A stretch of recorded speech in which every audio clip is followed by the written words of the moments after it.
بنی اسرائیل نے رسول اللہ صلی اللہ علیہ وسلم سے پوچھا تھا کہ ارض شام سے بنی اسرائیل مصر کیسے پہنچے.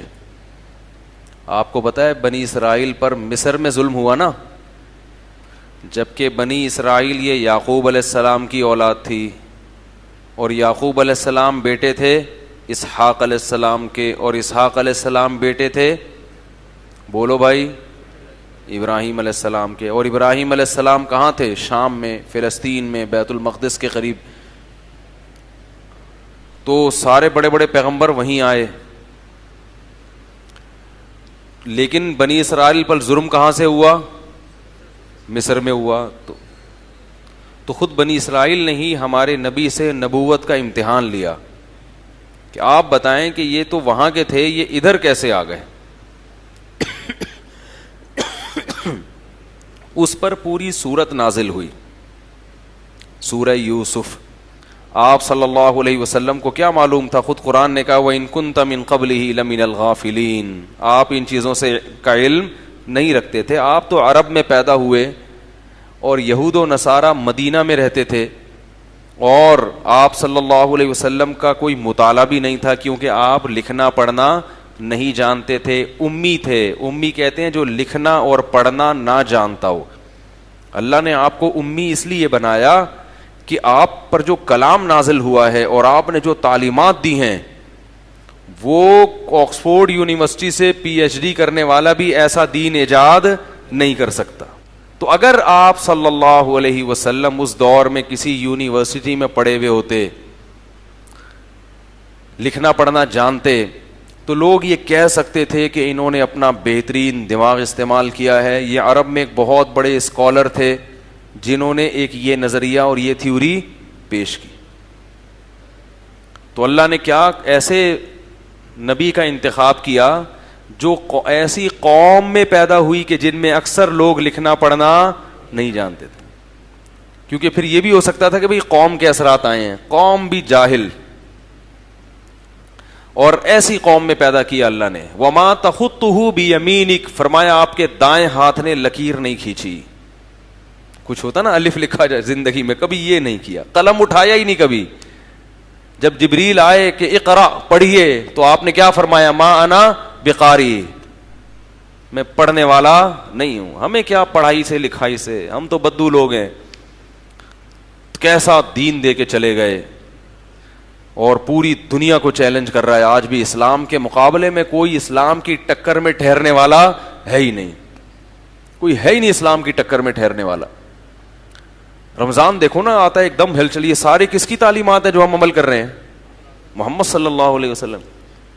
پھر اس قرآن کو ڈیفائن کرنے کے لیے جو دروس ہوتے ہیں, پھر وہ نصاب جو آپ صلی اللہ علیہ وسلم دے کر گئے, 8 سال تو مدرسوں میں بیٹھ کے اس کو پڑھا جاتا ہے, سیکھا جاتا ہے. تو خیر, میں یہ عرض کر رہا تھا کہ بنی اسرائیل نے پوچھا, تو آپ تو لکھنا پڑھنا نہیں جانتے تھے. وہ بنی اسرائیل جانتے تھے کہ یہ, وہ سمجھتے تھے کہ یہ نہیں بتا سکتے, یہ تو ہماری کتابوں میں لکھا ہوا ہے, ان سے ایک پہلی پوچھو, امتحان لو. تو سورہ یوسف نازل ہوئی.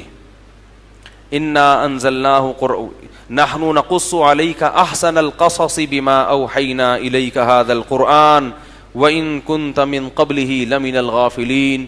اے محمد صلی اللہ علیہ وسلم, آپ غافلین میں سے تھے. یہ غافلین کا مطلب آپ کو علم نہیں تھا, ہم نے آپ پر یہ بہترین واقعہ نازل کیا. پھر شروع سے پوری ترتیب سے بتایا گیا وہ واقعہ. اور سورہ یوسف میں کئی کمالات ہیں. قرآن میں کسی بھی ایک پیغمبر کا واقعہ پورا ایک جگہ ڈیٹیل کے ساتھ نہیں ہے, کیونکہ قرآن تاریخی کتاب نہیں ہے. وہ تو جس پیغمبر کے واقعے میں آیات کی مناسبت سے جو پہلو اس آیت کے مناسب ہوتا ہے نا, قرآن اس پہلو کو ذکر کر دیتا ہے بس. بھئی نصیحت چل رہی ہے کسی بات کی, تو اس کے مناسب کوئی موسیٰ علیہ السلام کے واقعہ کا کوئی پہلو آیا تو قرآن نے وہ ذکر کر دیا. داؤد علیہ السلام کا آ گیا, پھر تھوڑا سا, تھوڑے تھوڑے سارے پیغمبر آتے رہتے ہیں, اور ترتیب بھی نہیں ہے. بعض دفعہ تاریخی لحاظ سے ایک کام بعد میں ہوا لیکن قرآن نے اس کو پہلے ذکر کیا, اور جو پہلے ہوا قرآن نے اس کو بعد میں, کیونکہ قصے کہانیاں سنانا مقصد نہیں ہے. لیکن یوسف علیہ السلام کا واقعہ ایسا ہے جو اللہ نے الف سے لے کے یا تک بالکل اسی ترتیب سے، کیونکہ یہودیوں کا سوال ہی یہ تھا کہ وہ کیسے پہنچے، تو اس میں شروع سے لے کر آخر تک ترتیب سے بیان کرنا ضروری تھا. اور یہ بھی کہ یہ پوری سورت ایک ہی مرتبہ میں نبی پر نازل ہوئی ہے، تاکہ یہ شبہ نہ ہو کہ معاذ اللہ کہیں سے پوچھ کے تو نہیں بتا رہے یہ. ٹھیک ہے نا. اول تو یہ جس خوبصورت انداز سے قرآن نے سورہ یوسف کا واقعہ بیان کیا ہے، یہ کسی سے پوچھ کے اتنا خوبصورت انداز میں بیان کرنا ممکن ہے ہی نہیں. نقل تو نقل ہوتی ہے نا. وہ جو پھرے میں بیٹھے ہوتے ہیں نا امتحانی ہال میں، وہ ان کو اگر کوئی آپ پرچی پکڑا دے نا کہ بھئی اس کو نقل مار لو، تو اس کو یہ نہیں پتا ہوتا یہ پیراگراف جہاں سے شروع ہو رہا ہے تو اس میں تھوڑا سا پہلے اپنے الفاظ ڈالنے ہیں، وہ وہیں سے ویسے کا ویسے ہی چھاپ کے آ جاتے ہیں. ایسا ہی ہے نا. وہ ویسے کا ویسا ہی، جیسے وہ ایک شخص سے پوچھا نا کہ نیوٹن کا دوسرا قانون بتاؤ، تو اس نے کہا مس آخر سے یاد ہے، پورا قانون یاد نہیں ہے لیکن آدھا یاد ہے آخر سے. اس نے کہا چلو پورا نہیں تو آدھا ہی سنا دو. کہتا ہے and it is called Newton's law. وہ ہوتا ہے نا پہلے پوری ڈیفینیشن آتی ہے، آخر میں آتا ہے and it is called Newton's law. تو یہ رٹا تو یہی ہوتا ہے. اس میں کیا اسباق ملتے ہیں قرآن نے اس کو بھی بیان کیا. اب یہ تو بڑا لمبا واقعہ ہے. یہ قال یوسف، جب اس وقت کو یاد کرو جب یوسف نے اپنے والد یعقوب سے کہا انی رأیت احد عشر کوکبا، میں دیکھتا ہوں کہ 11 ستارے مجھے سجدہ کر رہے ہیں. یوسف علیہ السلام کے 11 بھائی تھے. یعقوب علیہ الصلاۃ والسلام ابراہیم علیہ السلام کے پوتے، اور اللہ نے ابراہیم علیہ السلام کو خوشخبری دی تھی کہ آپ کی اولاد میں نبوت جاری کروں گا میں. تو یعقوب علیہ السلام کی 2 بیویاں تھیں، ایک سے حضرت یوسف علیہ السلام اور بنیامین پیدا ہوئے، اور دوسرے سے باقی بھائی پیدا ہوئے.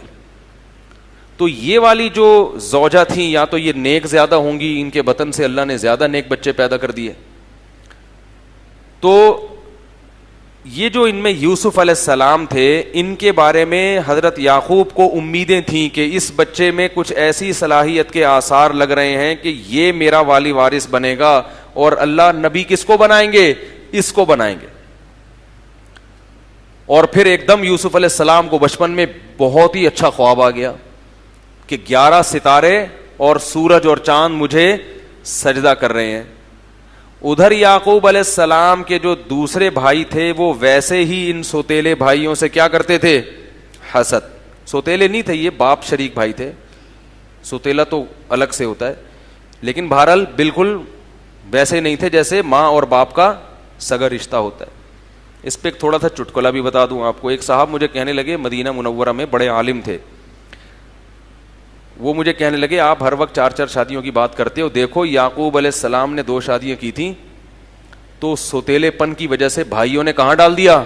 کنویں میں. یہ ہوتا ہے 2 شادیوں کا نتیجہ، بولو بھائی یہ ہوتا ہے. وہ دوسری بیوی سے تھے یوسف علیہ السلام نا، اچھے والے ایک اولاد ہوتی، نہ کوئی جیلسی، آپس میں ہنسی خوشی زندگی گزارتے. میں نے کہا شکر ہے آپ یعقوب علیہ السلام کے وقت میں موجود نہیں تھے، ان کو مشورہ دے دیتے تو پھر یعقوب علیہ السلام کو یوسف جیسا پیغمبر نہ ملتا. نہیں آ رہی بات سمجھ میں؟ میں نے کہا یہ اس کے نقصانات بھی ہیں لیکن اس کی برکتیں بھی ہیں. اور دوسری بات میں نے کہا کہ پیغمبر کا عمل خود حجت ہوتا ہے، پیغمبروں کے عمل میں عیب نہیں نکالا جاتا.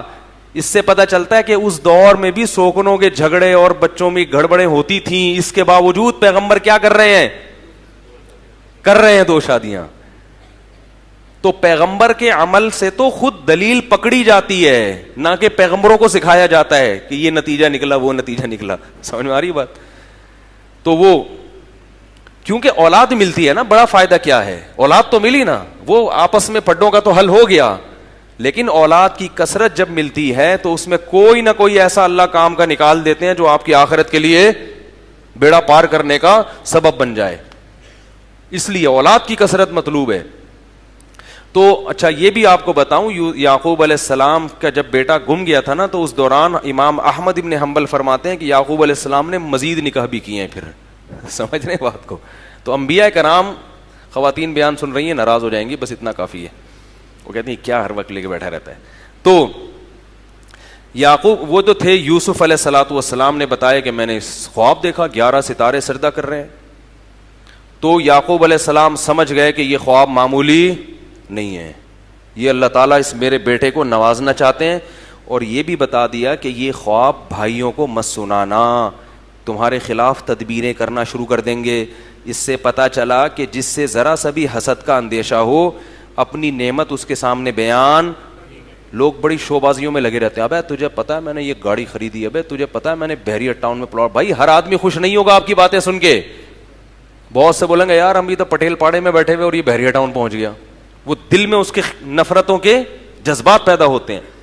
تو انہوں نے بتا دیا کہ نعمت کا اظہار ان کے سامنے مت کرنا. اس سے بھی پتا چلا کہ اگر بھائی کے دل میں جیلسی ہے تو اس کے سامنے بھی زیادہ شو بازی, جب بھی اس سے ملو ایسے ہی ملو جیسے تمہارے پاس کھانے کو روٹی بھی نہیں ہے.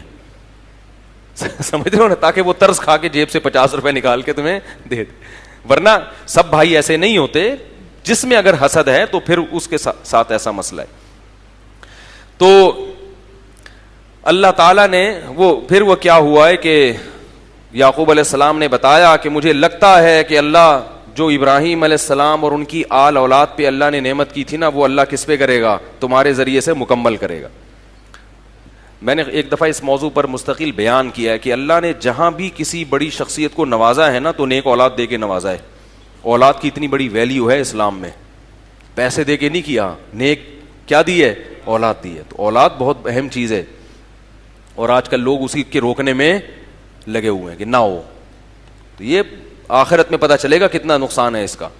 خیر, تو بھائیوں نے پروگرام بنا لیا, ان کو تو خواب کا پتہ نہیں تھا پھر بھی جلتے رہتے تھے. تو ایک دن بیٹھ کے تنگ آئے, کہنے لگے کہ ابا جتنی محبت اس سے کرتے ہیں اتنی محبت ہم سے نہیں کرتے, جبکہ ہم طاقتور ہیں, جوان ہیں, ابا کے زیادہ کام آ سکتے ہیں. اور پھر انہوں نے پروگرام بنایا کہ اس بھائی کو کنویں میں قتل, پہلے تو پروگرام بنایا قتل کر دو, پھر کہا نہیں بھائی ابا سے دور کرنا ہے نا تو قتل کی کیا ضرورت ہے, کنویں میں ڈال دو, کوئی مسافر آئے گا اٹھا کے بازار میں لے جا کے. اس زمانے میں غلاموں کی خرید و فروخت ہوتی تھی, جس کا کوئی والی وارث نہیں ہوتا اس کو غلام بنا کے بیچ دیتے تھے لوگ.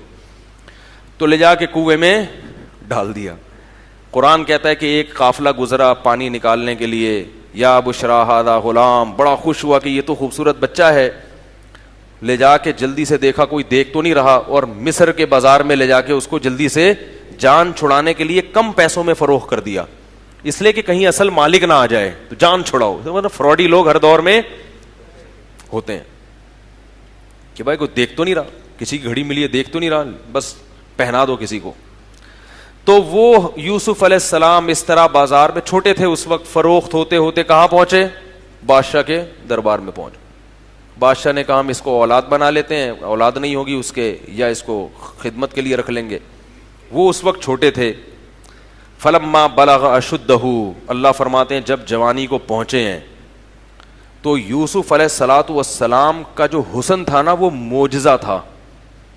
معجزہ کسے کہتے ہیں؟ کہ جس کی کوئی سائنٹیفک لاجک نہ ہو. سمجھ رہے ہیں؟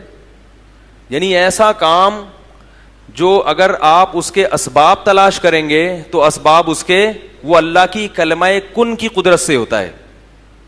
نہیں یاری بات میرا خیال. بھائی موسیٰ علیہ السلام لاٹھی کو زمین پہ پھینک کے سانپ بن جاتی تھی. پوری دنیا کے سائنسدان اس بات کو تسلیم نہیں کریں گے کہ لاٹھی کیا بن سکتی ہے؟ سانپ.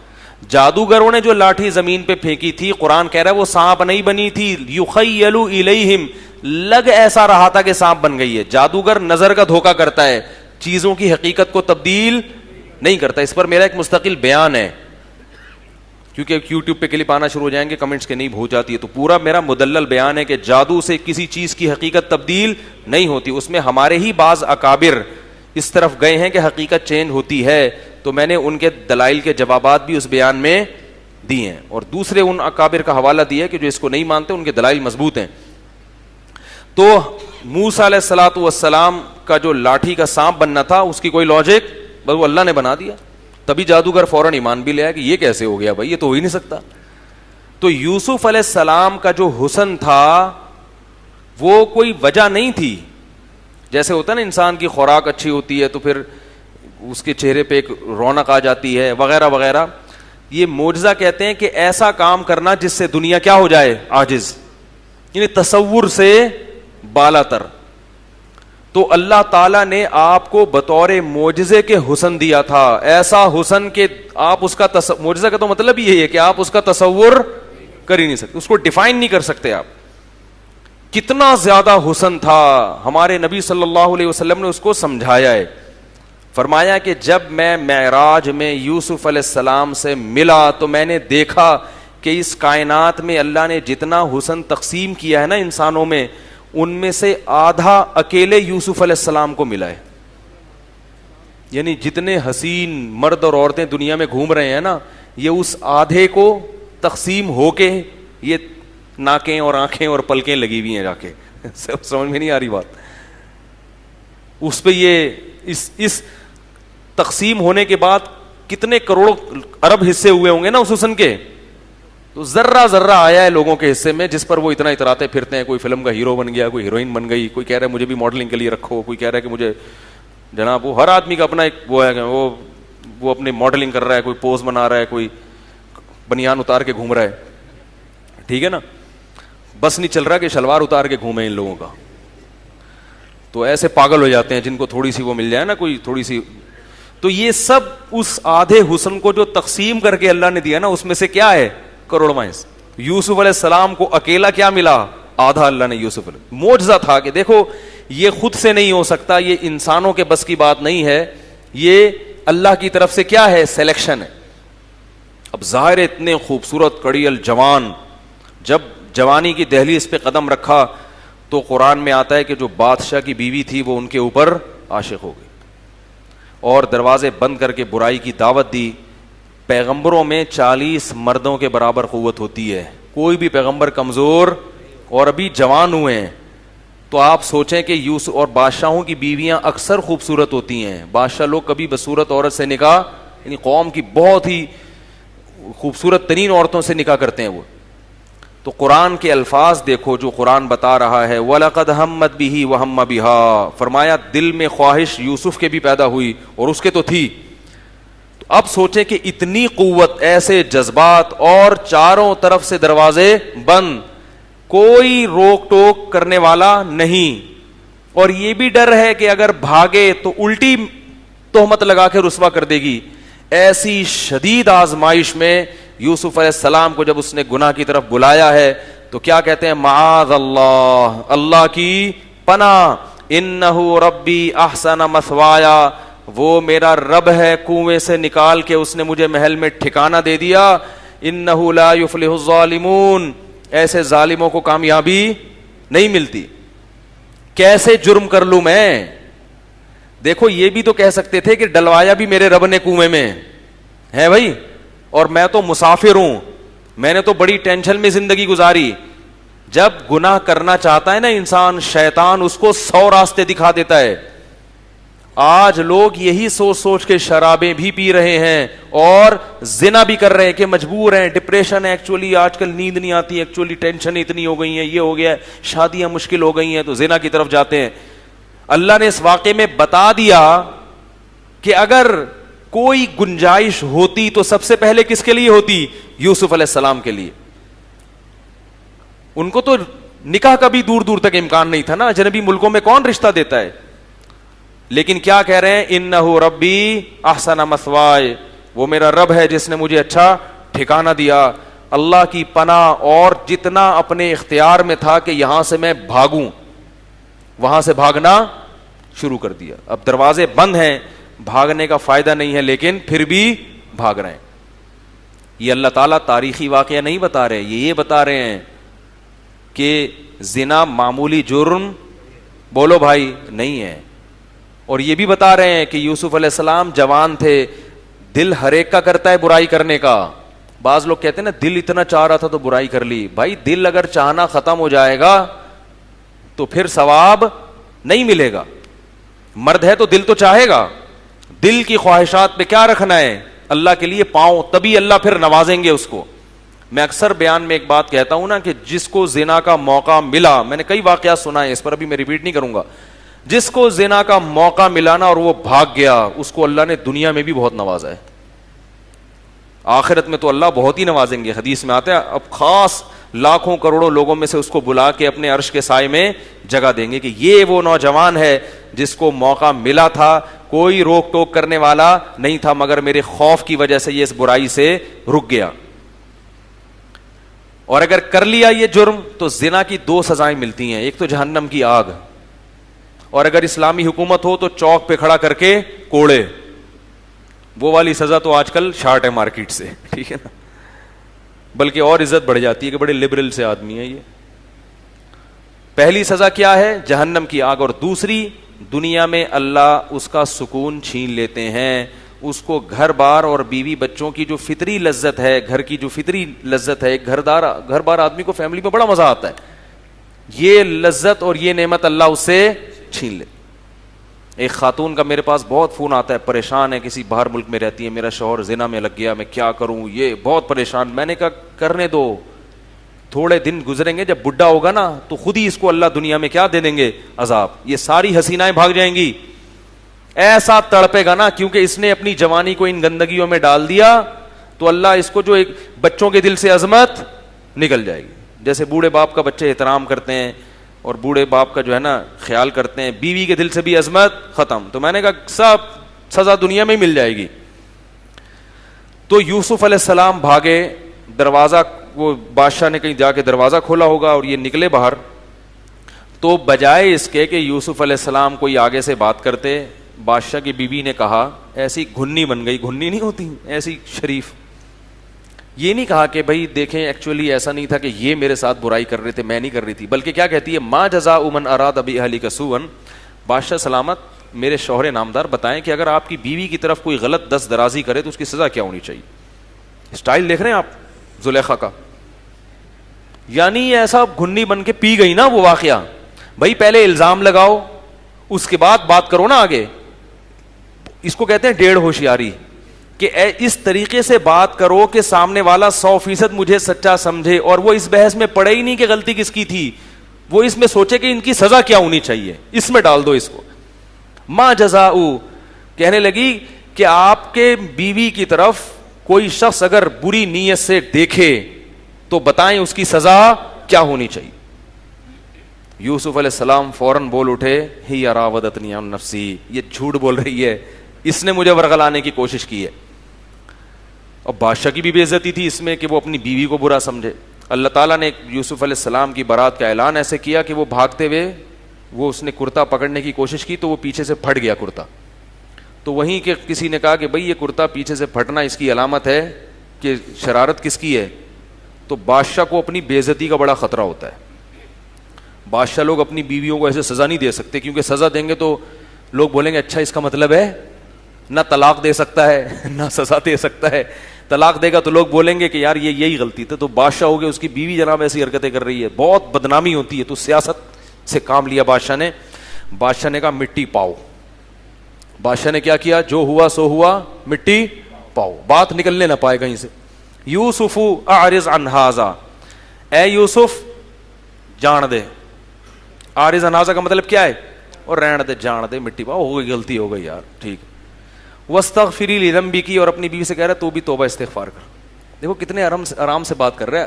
کوئی اور ہوتا تو رکھ کے 2-4 چماٹ لگاتے ہیں, لیکن بادشاہ ڈر کیا رہا ہے یار, 2-4 بھی چماٹ لگا دی ہے نا بیوی کو تو بات کیا ہو جائے گی, اور بدنامی کس کی ہے, میری ہے. کہ لوگ بولیں گے کہ تم بادشاہ کس بات کے ہو جو تمہاری بیوی جو ہے نا عاشق ہو رہی ہے دوسروں پہ. تو یہ بادشاہ لوگ بڑی ٹینشنوں میں ہوتے ہیں یار, سیاسی لوگ. تو اس نے غریب آدمی ہوتا نا, وہ اسے 2-4 تمیز سے لگا دیتا. تو واستغفری لذنبک, اپنے گناہ سے توبہ کر, انکی کنتی, اور بھی کہنے لگا ان کیدکن عظیم, تم عورتوں کی تدبیریں بڑی سخت ہوتی ہیں. خود اپنی بیوی سے کہہ رہا ہے تم بڑی ہوشیار ہو, تم نے بات کیسے شروع کی ڈائریکٹ کہ اس کی سزا کیا ہونی چاہیے. سب عورتوں کی بات نہیں ہو رہی بھائی, بار بار وہی بات میں جملہ نہیں ریپیٹ کروں گا. تو لیکن برائی کی خبر آپ کو پتا ہے ایک دم تیزی سے پھیلتی ہے. اب جو بھی اس وقت کوئی موجود تھا, ایک آدھ آدمی تو اگرچہ بادشاہ کی طرف سے پابندی تھی کہ بھائی یہ بات پھیلے نہیں, لیکن ایسی برائی پتہ کیسے پھیلتی ہے, ایک کو بتاؤ, بولا کسی کو بتانا نہیں ہے, بس خالی تمہیں بتا رہا ہوں. وہ دوسرے کو بتاتا ہے, بولتا بھائی کسی کو نہیں بتانا, صرف تمہیں بتا رہا ہوں. پھر وہ تیسرے کو بتاتا ہے, چوتھے کو بتاتا ہے, ہوتے ہوتے یہی ہوا. 2-4 دن گزرے نہیں, قال نسوۃ فی المدینۃ امرأۃ العزیز. تو شاہی خاندان کی خبریں تو فوراً پھیلتی ہیں نا, مریم نواز کا کوئی بیان آ جائے, نواز شریف کا کوئی بیان آ جائے, یا جناب عمران خان کہیں جا رہے ہوں, ایک دم خبریں پھیلتی ہیں نا, شادی کر لی اس نے, طلاق دے دی, یہ ہو گیا. تو جو ایسے لوگ ہوتے ہیں ان کی خبریں ایک دم میڈیا پہ آتی ہیں. تو قرآن کہہ رہا ہے کہ شہر کی عورتیں سب باتیں کرنے لگیں. امرأۃ العزیز, ہائے ہائے, بادشاہ کی بیوی, تراود فتاحا نفسی, عاشق کس پر ہوئی ہے؟ اپنے گھر کے غلام پر. یعنی رائل فیملی سے تعلق ہے تو چلو مدین کے کسی شہزادے پر عاشق ہو جاتی. انا لنراھا فی ضلال مبین, ہم اس کو کھلی ہوئی گمراہی میں دیکھتے ہیں. بڑی سخت غلطی کی ہے اس نے, بہت ہی معاذ اللہ گھٹیا سوچ, نیچ عورت ہے یہ. ہم تو سمجھتے تھے بڑی اونچے خاندان کی. ہر ایک کا اسٹیٹس ہوتا ہے نا بھائی, عاشق ہونے سے پہلے آدمی سوچتا بھی ہے تو یہ کہیں میری عزت تو خراب نہیں ہو جائے گی, کوئی اس کا فیملی اسٹیٹس دیکھا جاتا ہے. تو یہ چرچے شہر میں شروع. اب اس میں ملکہ نے اپنی بہت ہی انسلٹ محسوس کی, بےزتی, کہ بھائی یہ کیا ہو رہا ہے یار, میرے بارے میں لوگ کہہ رہے ہیں کہ یہ اتنی گندی عورت ہے, عورتیں تبصرہ کر رہی ہیں. تو اس نے کیا کیا, قرآن کہہ رہا ہے فلما سمعت بمکرہن, جب ان کا مکر سنا کہ میرے خلاف ایسی باتیں ہو رہی ہیں, تو اس نے ارادہ کیا کہ ان سب کو میں یوسف کی زیارت کراؤں گی. بولیں گی کہ یہ ہے, اگر اس کا یہ تمہارے ساتھ رہتا تو تمہارا کیا حال ہوتا, مجبور ہوں, معذور ہوں. اور ان کو بلا کے دعوت کر کے ان کے ہاتھ میں چھریاں پکڑا دیں, یہ پھل کھاٹو اور کھاؤ. اور اسی دوران یوسف علیہ السلام کو حکم دیا یہاں سے نکل کے جاؤ. قرآن کے الفاظ ہیں کہ جیسے ہی یوسف علیہ السلام گزرے ہیں, قطعنا ایدیہن, جیسے ہی ان کی نظر یوسف پہ پڑی, پھلوں کے بجائے اپنی انگلیاں زخمی کر لی, کاٹ ڈالیں. قلنا, اور کہنے لگی, حاشا للہ ما ھذا بشرا, اللہ کی قسم یہ شخص انسان, ہم نے انسانوں میں ایسا خوبصورت نہ سوچا نہ کبھی دیکھا. ان ھذا الا ملک کریم, آسمان کا کوئی فرشتہ ہے جو زمین پر اتر آیا ہے. جیسے ہی ان عورتوں نے کہا نا, ان کو پہلے یہ نہیں بتایا کہ یہ وہ ہے, ان کے کہا ایک بندہ ہے وہاں سے گزر جائے گا, ذرا اس کو دیکھو. تو وہ تو سمجھی پتہ نہیں کون ہے.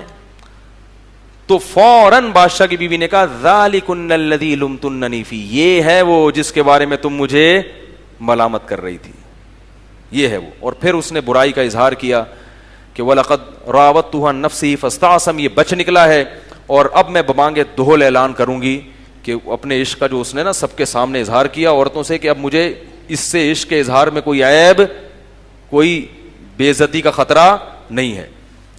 اب جب یوسف علیہ السلام نے یہ منظر دیکھا کہ وہ عورتیں بھی اس طرح برائی میں ساتھ دے رہی ہیں, تو آپ دیکھو ایک نوجوان کے لیے کتنی بڑی آزمائش ہے یہ, کتنی. اور وہ جو عورتیں بادشاہ کے دربار میں آئی ہوں گی وہ بھی اونچے خاندانوں کی ہوں گی, شاہی محل میں جن کی دعوت ہے. یوسف علیہ السلام ایسے موقع پہ اللہ سے دعا مانگتے ہیں. بادشاہ کی بیوی نے دھمکی دی وَلَئِن لَّمْ يَفْعَلْ مَا آمُرُهُ لَيُسْجَنَنَّ وَلَيَكُونَ مِنَ الصَّاغِرِينَ, اگر میری بات اس نے نہ مانی تو میں اس کو جیل کی کوٹری میں ڈال دوں گی. دیکھو اللہ یہ واقعہ کیوں بیان کر رہے ہیں, کوئی اور ہوتا وہ کہتا اب تو میں کیا ہوں جیل میں. اس زمانے کے جیل تو بڑے سخت ہوتے تھے, ڈال کے بھول جاتے تھے, جیسے کہ یوسف علیہ السلام کو ڈال کے بادشاہ بھول گیا تھا. ایسے موقع پر کس قدر انسان برائی کی طرف مائل ہوگا. لیکن یوسف علیہ السلام نے جب جیل کی دھمکی سنی تو اللہ سے دعا مانگتے ہیں رب السجن احب الی, اے میرے اللہ مجھے جیل زیادہ محبوب ہے اس برائی سے جس برائی کی طرف یہ مجھے بلا رہے ہیں. وَإِلَّا تَصْرِفْ عَنِّي كَيْدَهُنَّ, اور اے اللہ اگر تو نے میری حفاظت نہ کی, اصبو الیہن, کہیں ایسا نہ ہو کہ میں اس جرم میں, یعنی زیادہ اپنے نفس پہ اعتماد بھی نہیں کر رہے, اللہ سے دعا مانگ رہے ہیں کہ تو بچا مجھے اس جرم سے. اللہ فرماتے ہیں فَاسْتَجَابَ لَهُ رَبُّهُ, رب نے ان کی دعا سن لی اور ان کو برائی سے بچا لیا. اب بات پھیل چکی تھی, بادشاہ کی بدنامی ہو رہی تھی, لوگ کہہ رہے تھے بار بار کہ اگر یوسف کی غلطی نہیں تھی تو یوسف کو محل میں رکھا ہوا کیوں ہے. تو تو بادشاہ نے اپنی رائل فیملی کی عزت کو بچانے کے لیے یوسف علیہ السلام کو جیل کی کوٹری میں بھیج دیا کہ نہیں جی، تاکہ پتہ چل جائے کہ لوگ یہ سمجھے کہ ان کی غلطی تھی. اب یوسف علیہ السلام کئی سال جیل میں رہے ہیں، کئی سال جیل. کیا حال ہوگا ان کا وہاں پہ. ادھر کنویں سے نکلے، ایک مصیبت سے نکل کے دوسری مصیبت. ایک دن کیا ہوا، دخل معہ السجن فتیان، دو نوجوان آپ کے پاس جیل کی کوٹری میں آئے اور کہنے لگے کہ خواب سنایا کہ ایک نے کہا میں بادشاہ کو شراب پلا رہا ہوں، میں نے خواب میں دیکھا انگور نچوڑ رہا ہوں. دوسرے نے کہا میں نے دیکھا سر پہ ٹوکری اور پرندے اس سے وہ کھا رہے ہیں روٹی. وہ دونوں قیدی تھے. تو وہ آ کے کہنے لگے کہ اس خواب کی آپ ہمیں تعبیر بتائیں. انا نراک من المحسنین، ہم دیکھتے ہیں کہ آپ نیک آدمی ہیں. اس سے پتہ چلتا ہے کہ نیک آدمی جہاں بھی رہتا ہے وہ اپنا اثر، حالانکہ ان کو تو نہیں پتا تھا یہ پیغمبر ہے کیا. وہ کہہ رہے یار یہ نوجوان کیا لگ رہا ہے، کیا ہو گیا یار. اس سے پتہ چلتا ہے کہ جو آدمی نیک ہوتا ہے کچھ دن اس کی صحبت میں رہنے سے یقین آ جاتا ہے کہ یہ کیا ہے، نیک ہے. اور جو 2 نمبر ہوتا ہے تھوڑی دیر میں پتہ چل جاتا ہے کہ یہ کیا ہے، گھما رہا ہے. تو انا نراک من المحسنین، ہم دیکھ رہے ہیں کہ تم اس محل میں کیا لگ رہے ہو، اس جیل میں کیا لگ رہے ہو، نیک آدمی. حالانکہ وہ کافر تھے لیکن پھر بھی جانتے تھے کہ شریف کون ہوتا ہے، بدماش کون ہوتا ہے. تو یوسف علیہ السلام کو موقع مل گیا کہ یہ 2 اب آئے ہیں، ان کی حاجت ہے، خواب کی تعبیر پوچھ رہے ہیں. یوسف علیہ السلام نے کہا خواب کی تعبیر بعد میں بتاؤں گا، پہلے اپنے معجزے دکھائے ان کو. اور معجزے دکھانے کے بعد ان سے کہا کہ دیکھو ہم توحید پر، ان کو توحید کی تبلیغ کرنا اور اسلام کی تبلیغ کرنا شروع. جیل میں بھی پیغمبر کی کوشش کیا ہے کہ تبلیغ کا موقع ہاتھ سے جانے نہ دیں، کہ ابھی یہ میرے محتاج ہے نا، اب جو میں کہوں گا یہ سنیں گے. ویسے ہی آپ کسی کو پکڑ کے سمجھانا شروع کر دیں، بولے گا بھائی کیوں فری ہو رہے ہیں مجھ سے. لوگ کہتے ہیں نا محتاج ہو کے آئے گا، اب آپ جو بات کرو گے یہ غور سے سنے گا. تو تقریر شروع کر دی یوسف علیہ السلام نے. ارباب متفرقون خیر ام اللہ الواحد القہار، اتنے سارے خدا جن کو تم نے معبود بنا لیا وہ بہتر ہے یہ ایک وہ جو سب پر غالب ہے. ایسی خوبصورت تبلیغ کی ہے، پورے رکوع میں ہے یہ. پھر ان کے بعد تعبیر بتائی کہ جو انگور نچوڑ رہا تھا اس کو رہائی ملے گی اور وہ بادشاہ کو شراب پلائے گا، اور دوسرے کو پھانسی ہو جائے گی اور اس کی لاش لٹک کے سڑ جائے گی اور پرندے اس کی کھوپڑی سے گوشت نوچ نوچ کے کھائیں گے. یہ خواب کی تعبیر ہے. اللہ نے آپ کو معجزاتی طور پر خوابوں کی تعبیروں کا علم دیا تھا. اور یہ بھی کہہ دیا جس کو جو رہائی ہونے والی تھی نا، کہا کہ بادشاہ سے میرا تذکرہ کرنا کہ ایک شخص جیل میں پڑا ہوا ہے اس کو نکالنے کی کوشش کرو. اس سے پتہ چلتا ہے کہ آپ جب کسی مصیبت میں ہو تو نکلنے کے تمام اسباب اختیار کریں. یوسف علیہ السلام دیکھا اب یہ میں نے اس کی ایک خواب کی تعبیر بھی کر دی، یہ تعبیر بھی سچی نکلے گی تو اس پر میرا ایک احسان ہے، تو اس سے سفارش کرو گے جا کے بھائی کیا کر بادشاہ کو بول تم تو ڈال کے بھول ہی گئے ہو جیل میں، کچھ تو خیال کرو. توکل یہ نہیں ہے کہ آپ جیل میں پڑے ہوئے ہیں تو اب آپ نہ کسی سفارش لگوا رہے ہیں نہ کسی سے فون کریں، بولیں بھائی اللہ نے جب تک جیل میں رکھنا ہے جیل میں رکھے، نکالنا ہو تو اللہ نکال دے. کیا خیال ہے، مرنا ہوگا تو مر جائیں گے، زندہ رہنا ہوگا تو. ابھی افطار میں کیا پڑھ رہے ہیں، پوری 7 اپ پی رہے ہیں یار، وہ گردے خراب ہو گئے. بھائی جب لکھے ہوئے ہیں نا خراب ہونا، تو لکھے ہوئے جب ہوں گے تو وہ خراب ہو کے رہیں گے. جب مقدر میں مرنا ہوگا تو مر کے رہیں گے. تو ٹھیک ہے پھر مقدر میں عشاء کی نماز ایسے لوگوں کے. ابھی کچھ دن پہلے ہوا ہے کہ افطار میں اس نے پوری کولڈ ڈرنک کی پوری 1.5 لیٹر کی بوتل پی گیا، ایک آدھے گھنٹے کے بعد درد ہوا ہے اور مر گیا. یہ کسی ابھی واقعہ ہوا ہے لیٹسٹ. تو یوسف علیہ السلام وہ ٹہل گئے نا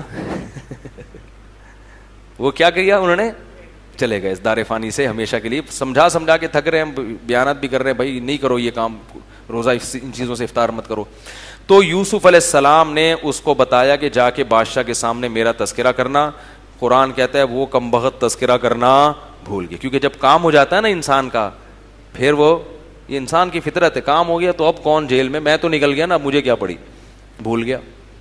اور یہ اللہ کی طرف سے یوسف علیہ السلام پر مزید آزمائش تھی. فلبث فی السجن بضع سنین، مزید چند سال آپ جیل میں پڑے رہے.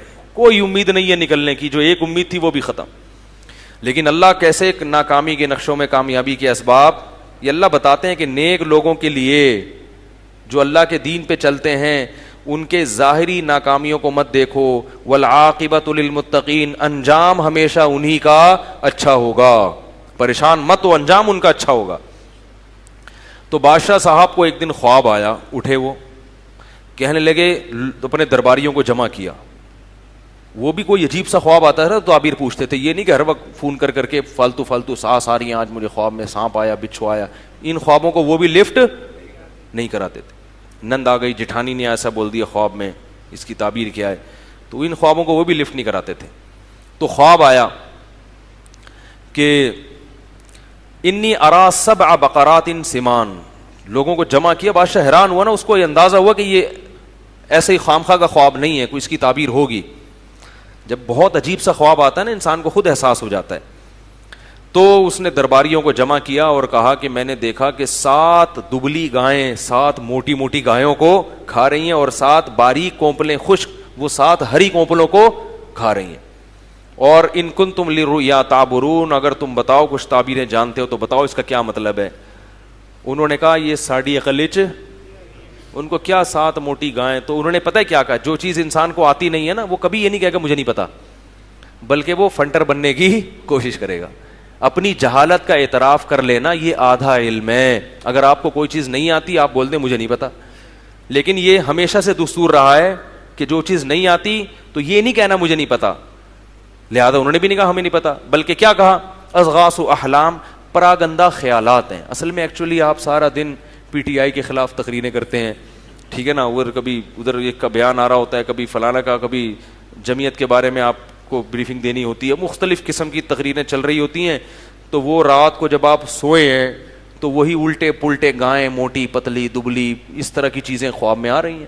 شیر کھا رہا ہوتا تو چلو کوئی بات بھی ہے, گائیں بھلا گائے کو کہاں سے کھائے گی. حالانکہ گائے میں اشارہ تھا, گائے کیا کھاتی ہے, چارہ.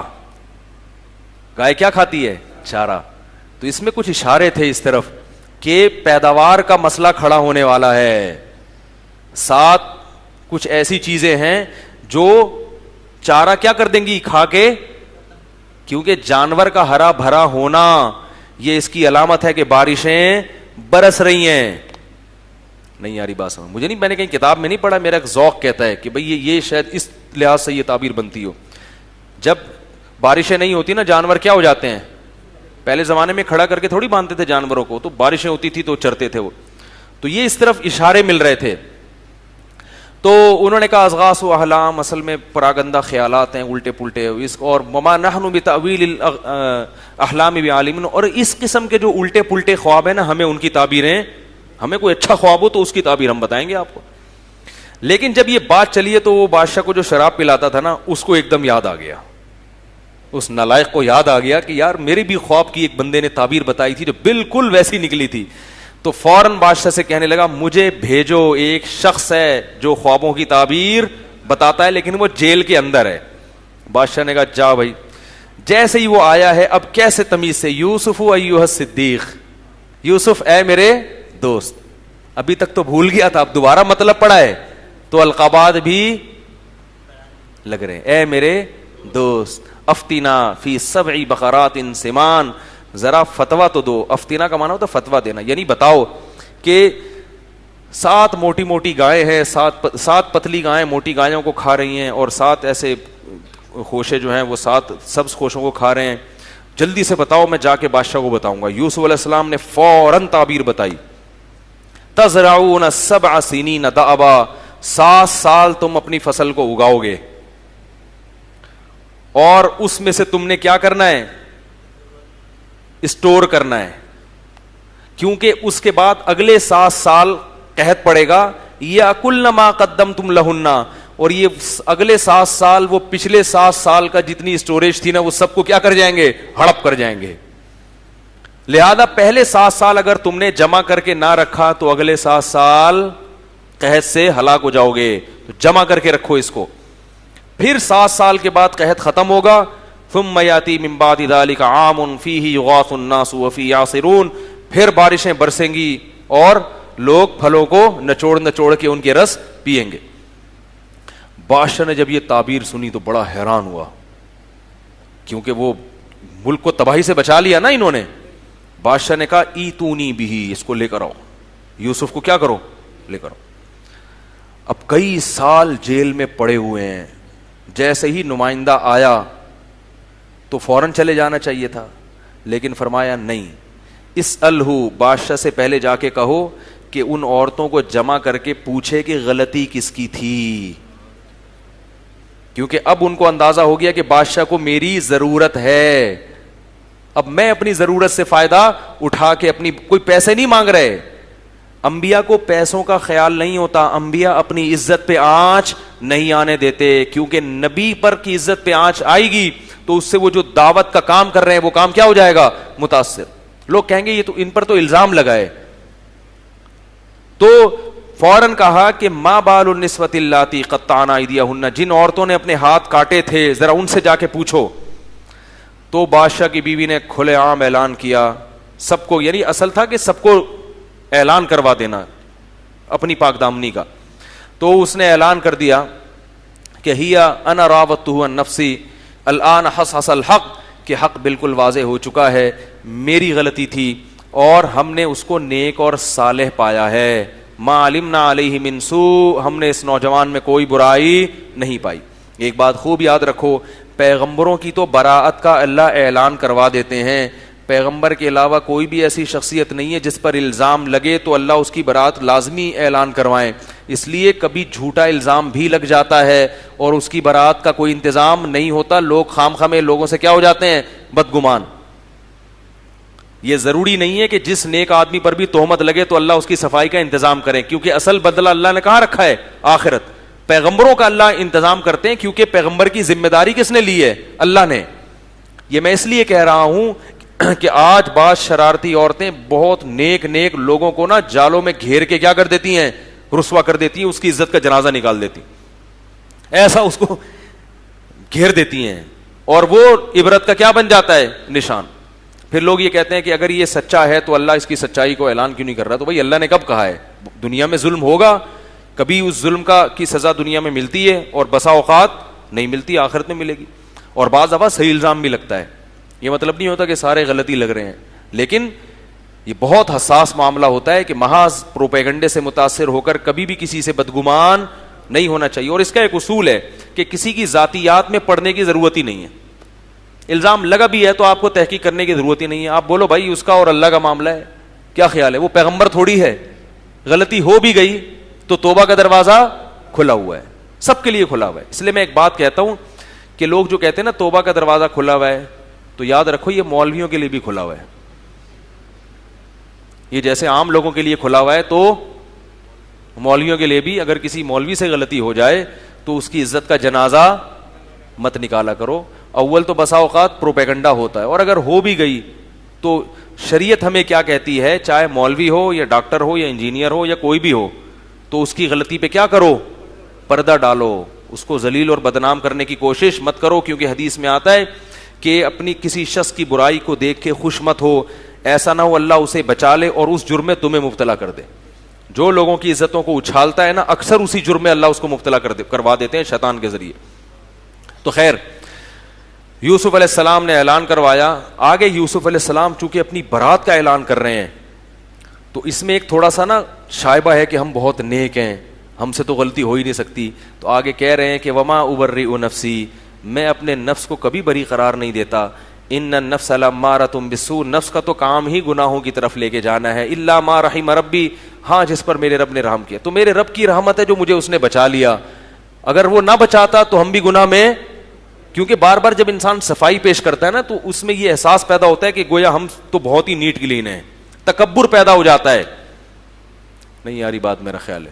تو دیکھو پیغمبر کے کلام میں کتنی احتیاط ہے کہ صفائی بھی بیان کر رہے ہیں اور یہ بھی کہہ رہے ہیں بھائی میں اپنے آپ کو اچھا نہیں کہہ رہا، میرا اپنا آپ تو برائی ہی کی طرف لے کے جائے گا، یہ رب کی رحمت ہے کہ اس رحمت کی وجہ سے اس رب نے مجھے بچا لیا۔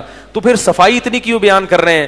کہا اس لیے صفائی بیان کر رہا ہوں انی لم اخنہ بالغیب، جس بادشاہ نے اپنے محل میں مجھے ٹھکانہ دیا تھا میں نے اس کی غیر موجودگی میں اس کے ساتھ خیانت نہیں کی ہے، وہ بدگمان ہوگا کہ ہم نے تجھ پر احسان کر کے اپنے گھر میں رکھا اور تو نے میری ہی بیوی کے اوپر غلط نظریں ڈالنا، اس کو کہتے ہیں نمک حلال ہونا۔ آج کیا ہوتا ہے جس تھالی میں کھاتے ہیں اسی کو ٹوپی کرا کے نکل لیتے ہیں۔ تو بادشاہ نے جب یہ باتیں سنی تو بادشاہ بڑا متاثر ہوا کہ یہ تو بہت عقل مند اور ذہین اور نوجوان اور انتہائی شریف انسان ہے. تو بادشاہ نے کہا ایتونی بھی، اس کو لے آؤ، استخلصہ لنفسی، اسے میں اپنے دربار میں اپنے لیے رکھ لوں گا، حکومت میں اپنے ساتھ شریک کر لوں گا. یعنی شرکت کا مطلب وزیر بنا دوں گا مشوروں کے لیے. کیونکہ صحیح گائیڈ کرنے والے لوگ مارکیٹ میں کیا ہیں؟ شارٹ.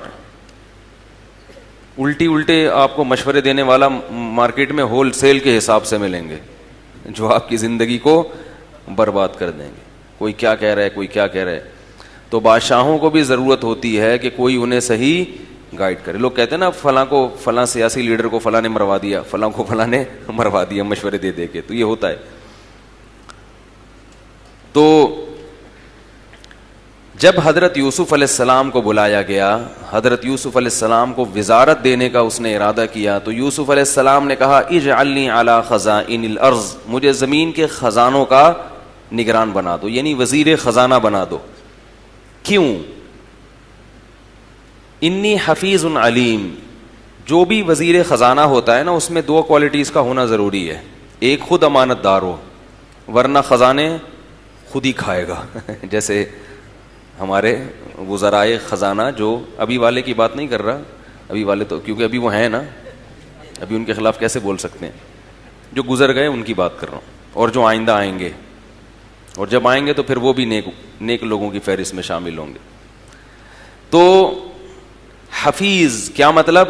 پیسہ اسی کے پاس رکھوایا جا سکتا ہے جو خیانت نہ کرے. تو بتا دیا کہ میں 1 روپیہ بھی ناجائز استعمال نہیں کروں گا. علیم، یہ بہت اہم چیز ہے. اور میں اس علم کو جانتا بھی ہوں. میں اس علم کو، اس سے پتہ چلتا ہے کہ پیسہ کتنا خرچ کرنا ہے، کتنا بچانا ہے. یہ بھی ہر آدمی کا کام نہیں ہے، یہ بھی ایک علم ہے. یہ بھی اللہ کسی کو فراست دیتے ہیں.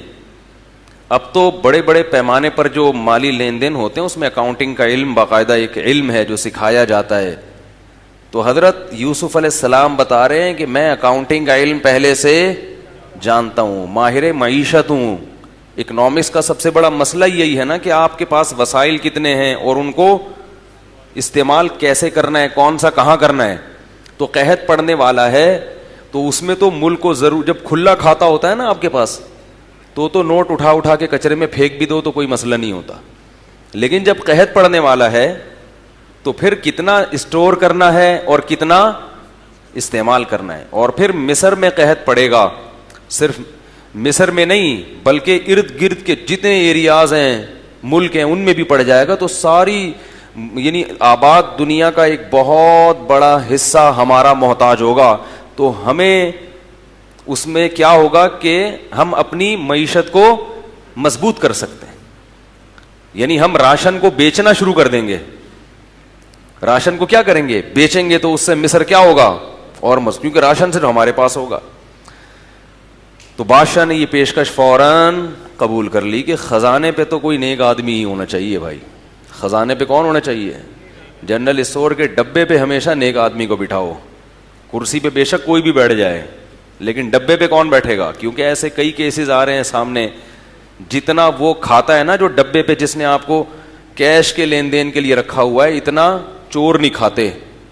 یہاں تک کہ اب آپ اگر جانوروں کے چارے کی دکان کھولتے ہو نا، اس پہ بھی نیک آدمی رکھو. ایک صاحب نے بتایا کہ میں نے بکروں کے دانے کی دکان کھولی، اس میں ایک بندہ بٹھا لیا، وہ دانا کھاتا رہتا تھا، آدھے بورے کھا جاتا تھا ایک مہینے میں. بھائی باجرہ ہے نا مرغیوں کا دانا، تو باجرہ کھا رہا ہے، جب بھی چلتے پھرتے وہاں سے باجرہ کھا رہا ہے، وہاں سے چنے کی دال کھا رہا ہے. کہہ رہا ہے آدھا بورا تو یہی کھا جاتا تھا. تو یہ بھی ہو رہا ہے مارکیٹ میں. خیر، تو اللہ فرماتے ہیں اس طرح ہم نے یوسف کو زمین میں ٹھکانہ دے دیا. اور قرآن کے سیاق و سباق سے پتہ چلتا ہے کہ کچھ وقت کے بعد یوسف علیہ السلام بادشاہ بن گئے. بادشاہ کی موت ہو گئی ہوگی یا کیا ہوا ہوگا، ظاہر ہے مرا ہی ہوگا، ورنہ بادشاہ اتنے آرام سے چھوڑتے تھوڑی ہیں کرسی. وجاء اخوۃ یوسف، پوری آباد دنیا میں جو ارد گرد کی تھی اس میں قحط پڑ گیا. یعقوب علیہ السلام کے گھر میں بھی قحط. خبریں مشہور ہو گئیں کہ مصر کی گورنمنٹ ایسی ہے جو لوگوں کو غلہ تقسیم کر رہی ہے. قافلے آتے تھے اور پیسے دے کے, درہم اور دینار دے کے فی کس کے حساب سے غلہ تقسیم کیا جا رہا تھا کہ جس گھر میں جتنے افراد ہیں اس کو اتنے بورے راشن کے ملیں گے, افراد کے لحاظ سے. یہ ایک مینجمنٹ ہے. اس سے پتہ چلتا ہے کہ اسلام آپ کو تمیز سکھاتا ہے. اول پھول زندگی یہ توکل نہیں ہے. لوگ کہتے ہیں جتنے پیسے کماؤ اڑاؤ, گنو نہیں, اللہ دینے والا ہے. گننا شروع کر دیا تو کیا ہوگا, برکت ختم ہو جائے گی. غلط ہے یہ. ایک گننا وہ ہوتا ہے جو پیسے کی محبت میں ہوتا ہے, ہر وقت گنتا رہتا ہے کتنے پیسے جمع ہو گئے کتنے پیسے, اور خرچ نہیں کرنا اس کو. یہ گننا حرام ہے. ایک گننا وہ ہوتا ہے تاکہ اسراف اور تبذیر سے بچ سکیں. اسراف کسے کہتے ہیں اور تبذیر کسے کہتے ہیں؟ اسراف کیسے؟ اپنی ارننگ سے زیادہ خرچ نہ ہو جائے. بھائی جب گنیں گے تو پتہ چلے گا نا کہ میرے گھر میں کتنے ٹماٹر آ رہے ہیں, کتنے پیاز آ رہے ہیں, کتنا شادیوں پہ اڑا رہا ہوں میں, یعنی بچیوں کی, صحیح ہے, اور کتنا میں بیٹوں کی یا بچیوں کی یا کتنا فضول اڑا رہا ہوں. میری انکم اتنی ہے نہیں اور اڑا زیادہ رہا ہوں, تو اس سے بھی بچت ہو جائے گی. اور دوسرا تبذیر سے بچت ہوگی. تبذیر کہتے ہیں کہ اڑا تو اپنی انکم کے اندر ہی رہا ہے مگر غلط جگہوں پہ اڑا رہا ہے. کیا مطلب؟ جب آپ کیلکولیشن کرو گے, جب آپ کو پتا چلے گا یار اتنے میں نے غل غپاڑوں میں اڑا دیے, کیلکولیشن سے پتا چلے گا کہ یار اتنے پیسوں میں تو میں عمرہ کر سکتا تھا جو میں نے برگر اور پیزا میں اڑا دیے ہیں. اتنے پیسوں میں تو میں اگر یہ بچا کے رکھتا جو میں نے گٹکے اور پان میں اڑا دیے ہیں, اگر یہ اتنے پیسے میں بچا کے رکھتا تو 6 مہینے میں ایک سیمسٹر کی فیس نکل آتی. یہ کر لیتا, وہ کر لیتا, گاڑی خرید لیتا, موٹر سائیکل خرید لیتا, بہت کچھ. یہ مجھے تجربہ ہے. جب آپ آڈٹ کرتے ہیں اور آپ ہر چیز کو مینیج کر کے چلتے ہیں تو آپ کو پتہ چل رہا ہوتا ہے کہ میرے خرچ کرنے میں کہاں کہاں ایرر ہے. ایسے سمجھائیں یار, یہ باتیں پولیس کا کام تھا سمجھانا, جو میں سمجھا رہا ہوں آپ, اور پولیس سمجھاتی ہے تو فوراً سمجھ میں آ بھی جاتا ہے. مولوی صاحب سمجھاتے ہیں تو کون سمجھے گا بھائی. تو اس لیے کیلکولیٹ کرنا چاہیے ارننگ کتنی ہے اور خرچ کتنا کرنا ہے. ہاں ایک اشکال ہوگا کہ نبی صلی اللہ علیہ وسلم نے تو صحابہ کو فرمایا, حضرت عائشہ کو فرمایا, لا تو کی فیوقع علیک, روک کے مت رکھو, گنو مت, اللہ بھی پھر گن گن کے دے گا. اشکال ہوتا ہے نا. تو بھائی یہ اعلیٰ درجے کا توکل ہے, کیونکہ وہ اتنا اعلی معیار پر تھے کہ ان کو اگر ایک وقت کا کھانا نہیں ملتا تو وہ پریشان نہیں ہوتے, تو کوئی بات نہیں ملے, کوئی اگلی دفعہ مل جائے گا. تو ایسا ظرف اگر ہے کہ اڑاؤ اور کل کھانا نہ ملے, روٹی نہ ملے, تو کسی کے سامنے ہاتھ نہ پھیلاؤ, کوئی بات نہیں, بھوکے سو جاؤ. اتنا ظرف اگر ہے تو پھر تو ٹھیک ہے, لیکن اتنا ظرف مارکیٹ میں آج کل ہے نہیں. اور شریعت نے ہمیں اس مقام تک اور اس معیار تک توکل کا مکلف بھی نہیں بنایا, یعنی شریعت نے ہم پہ واجب بھی نہیں کیا ہے کہ اتنا توکل کرو. تو ہمیں نارمل جو اسلام کی جو بیسک جو نارمل تعلیمات ہیں نا نارمل لوگوں کے لیے, اسی کو فالو کرنا ہے. سمجھ رہے ہو کہ کسی کے سامنے ہاتھ پھیلانے کی نوبت. ہمارا تو مسئلہ یہ ہے کہ پیٹ بھرا ہوا ہو نا, صرف افطاری میں خربوزے کے پیسے نہ ہوں, اس پہ لوگوں سے قرضے مانگنا شروع کر دیتے ہیں کہ آج خربوزہ نہیں ہے گھر میں. تو ایسے لوگوں کو تو لوگوں کے سامنے ہاتھ پھیلانے سے بچنے کے لیے اپنے خرچوں کو کیا کرنا پڑے گا. مجھے یاد ہے میں کسی کے یہاں پہلے رہا کرتا تھا, 8-10 سال پرانی بات ہے, تو کرائے پہ رہتا تھا. تو وہ مالک مکان ایک دن آئے, اچھی بلی ان کی تنخواہ تھی یار, مجھے آ کے قرضہ مانگ رہے ہیں. میں نے کہا پتہ نہیں کیا ہو گیا, میں نے دے دیا. پتہ چلا جی خربوزے لینے گئے تھے, یہ اتنے سارے خربوزے اٹھا کے لائے. خربوزوں کے لیے کیا مانگا؟ قرضہ مانگا افطاری میں, رمضان میں. تو اس لیے میں جو باتیں کر رہا ہوں نا میں ایسے ہی پھینک نہیں رہا, اس کے پیچھے کوئی حقیقت ہوتی ہے. تو اس لیے ہر چیز کو کیا کرنے کا حکم ہے, تمیز سے لے کے چلو. اس سے انسان کو پتا ہوتا ہے کہ بھئی میرے پاس کتنا ہے, اور پھر اس میں صدقہ کرنے میں بھی مزہ آتا ہے. پھر صدقہ کیا کرو خوب کہ بھائی میری اتنی ارننگ ہے کہ میں تھوڑا سا روک کے صدقہ بھی کر سکتا ہوں. پھر وہ نکالو, دے دیا, ادھر بھی دیا, ادھر بھی دیا, ادھر بھی دیا. صدقہ تو خیرات سے تو خوب کرنا چاہیے. تو حضرت یوسف علیہ السلام نے کیا کہا, انی حفیظ علیم, میں جانتا ہوں یہ علم. کیا مطلب؟ کیلکولیشن کا علم جانتا ہوں, معیشت کا علم جانتا ہوں. یہ نہیں کہا کہ کوئی مسئلہ نہیں, اللہ کھلانے والا ہے, اڑاؤ یار, دیکھا جائے گا جب 7 سال قحط آئیں گے, دیکھا جائے گا یار, اڑاؤ کھاؤ, جس اللہ نے آج دیا ہے کل اگلے 7 سال میں بھی وہ کھلا دے گا. یہ نہیں کہا. یہ میں اس لیے بار بار فوکس کر رہا ہوں کہ دینداروں میں یہ بڑی بڑی غلطیاں ہیں. دینداروں کو نا پورا فارمیٹ کر کے نئی ونڈو ڈالنے کی ضرورت ہے. اتنے بگڑے ہوئے ہو گئے ہیں, بہت سی چیزوں میں اتنے خراب ہو گئے ہیں کہ ان کے وائرس نکالنا آسان نہیں ہے. اسپرے سے کام نہیں چلے گا. تو اب جب پوری دنیا سے لوگ آنا شروع ہوئے, اچھا اس میں یہ بھی دیکھو, لوگ پلاننگ کرنے کو بھی توکل کے خلاف سمجھتے ہیں, فیوچر کی پلاننگ. یوسف علیہ السلام نے جو خواب کی تعبیر بتائی کہ قحط آئے گا, تو پہلے سے پلاننگ کر لی نا کہ بھائی اگلے 7 سال کی تم نے کیا کرنی ہے, تیاری کرنی ہے. تو پتہ چلا پلاننگ کرنا بھی توکل کے خلاف نہیں ہے, اور اگلے 7 سال کی تیاری کرنا بھی توکل کے خلاف نہیں ہے. ہاں ایک اہم بات ہے جس پر میں کسی اور وقت بیان کروں گا, ابھی نہیں کیونکہ موضوع چینج ہو جائے گا, وہ یہ کہ ان چیزوں میں اعتدال ضروری ہے, وہمی نہ بن جائیں. جیسے کمانا ضروری ہے نا, آپ توکل کر کے بیٹھ جائے کہ اللہ کھلائے گا اللہ پلائے گا تو ناجائز ہے. کمانا ضروری ہے, اسباب ہے نا کمانا, لیکن کمانے میں کیا ہے, اعتدال. اتنا ٹائم کمانے میں لگاؤ کہ صحت کا خیال نہ رہے, یہ توکل کے خلاف ہے. اتنا ٹائم کمانے میں لگا دیا کہ بیوی بچوں کو ٹائم دینے کا آپ کے پاس موقع ہی نہیں مل رہا, یہ توکل کے. ایسی صورت میں کہا جائے گا کہ کھلانے والی ذات اللہ کی ہے, تم پہلے تمام حقوق ادا کرو, اپنی جان کے بھی اور جو لوگ تم سے متعلق ہیں ان کے بھی, اس کے بعد جتنا ٹائم ملتا ہے کماؤ. اللہ نے اگر رزق کھولنا ہوا تو اسی میں کھول دے گا, اور اتنا دے دے گا جتنا 24 گھنٹے کمانے والوں کو دیتا ہے. یہ ہے اللہ پہ نظر کا مطلب. اور اگر آپ بیوی بچوں کے حقوق ادا نہیں کر رہے اور کمانے میں دن رات ایک لگ کر دیے, یہ توکل کے خلاف ہے. کیوں؟ آپ سمجھتے ہو کہ میری محنت سے ملے گا, سمجھ رہے ہو, تبھی تو محنت کو فوکس کر رہے ہو, اللہ کے احکام کو فوکس نہیں کر رہے. تو مسلمان کہتا ہے کہ ملے گا اللہ سے, لیکن اللہ نے چونکہ محنت کا حکم دیا اس لیے ہم اللہ کے کہنے پر محنت کر رہے ہیں. تو اس میں اعتدال. صحت کے معاملے میں بھی اعتدال. میں بھی صحت کے فضائل پر بیان کرتا ہوں کہ صحت بہت ضروری. کولڈ ڈرنک نہ پئیں, ٹماٹر کے چھلکے مت کھائیں, چائے نہ پئیں, کافی چھوڑ دیں, وغیرہ وغیرہ, بہت سارے میرے بیانات ہیں. لیکن اس میں بھی کیا ہے, اعتدال. اتنا زیادہ صحت کا خیال کہ مائیکل جیکسن کی طرح آپ نے ہاتھ ملانا چھوڑ دیا لوگوں سے کہ جراثیم نہ لگ جائیں, یہ باولے ہونے کی, بولو بھائی, دلیل ہے. یہ اس کی دلیل ہے کہ آپ باولے ہو گئے ہو. آپ کو کسی کتے کے کاٹنے کی ضرورت, بلکہ آپ اگر کتے کو کاٹو گے نا وہ باولا ہو جائے گا. اتنے باولے ہو گئے ہو آپ. سمجھ رہے ہو کہ نہیں سمجھ رہے؟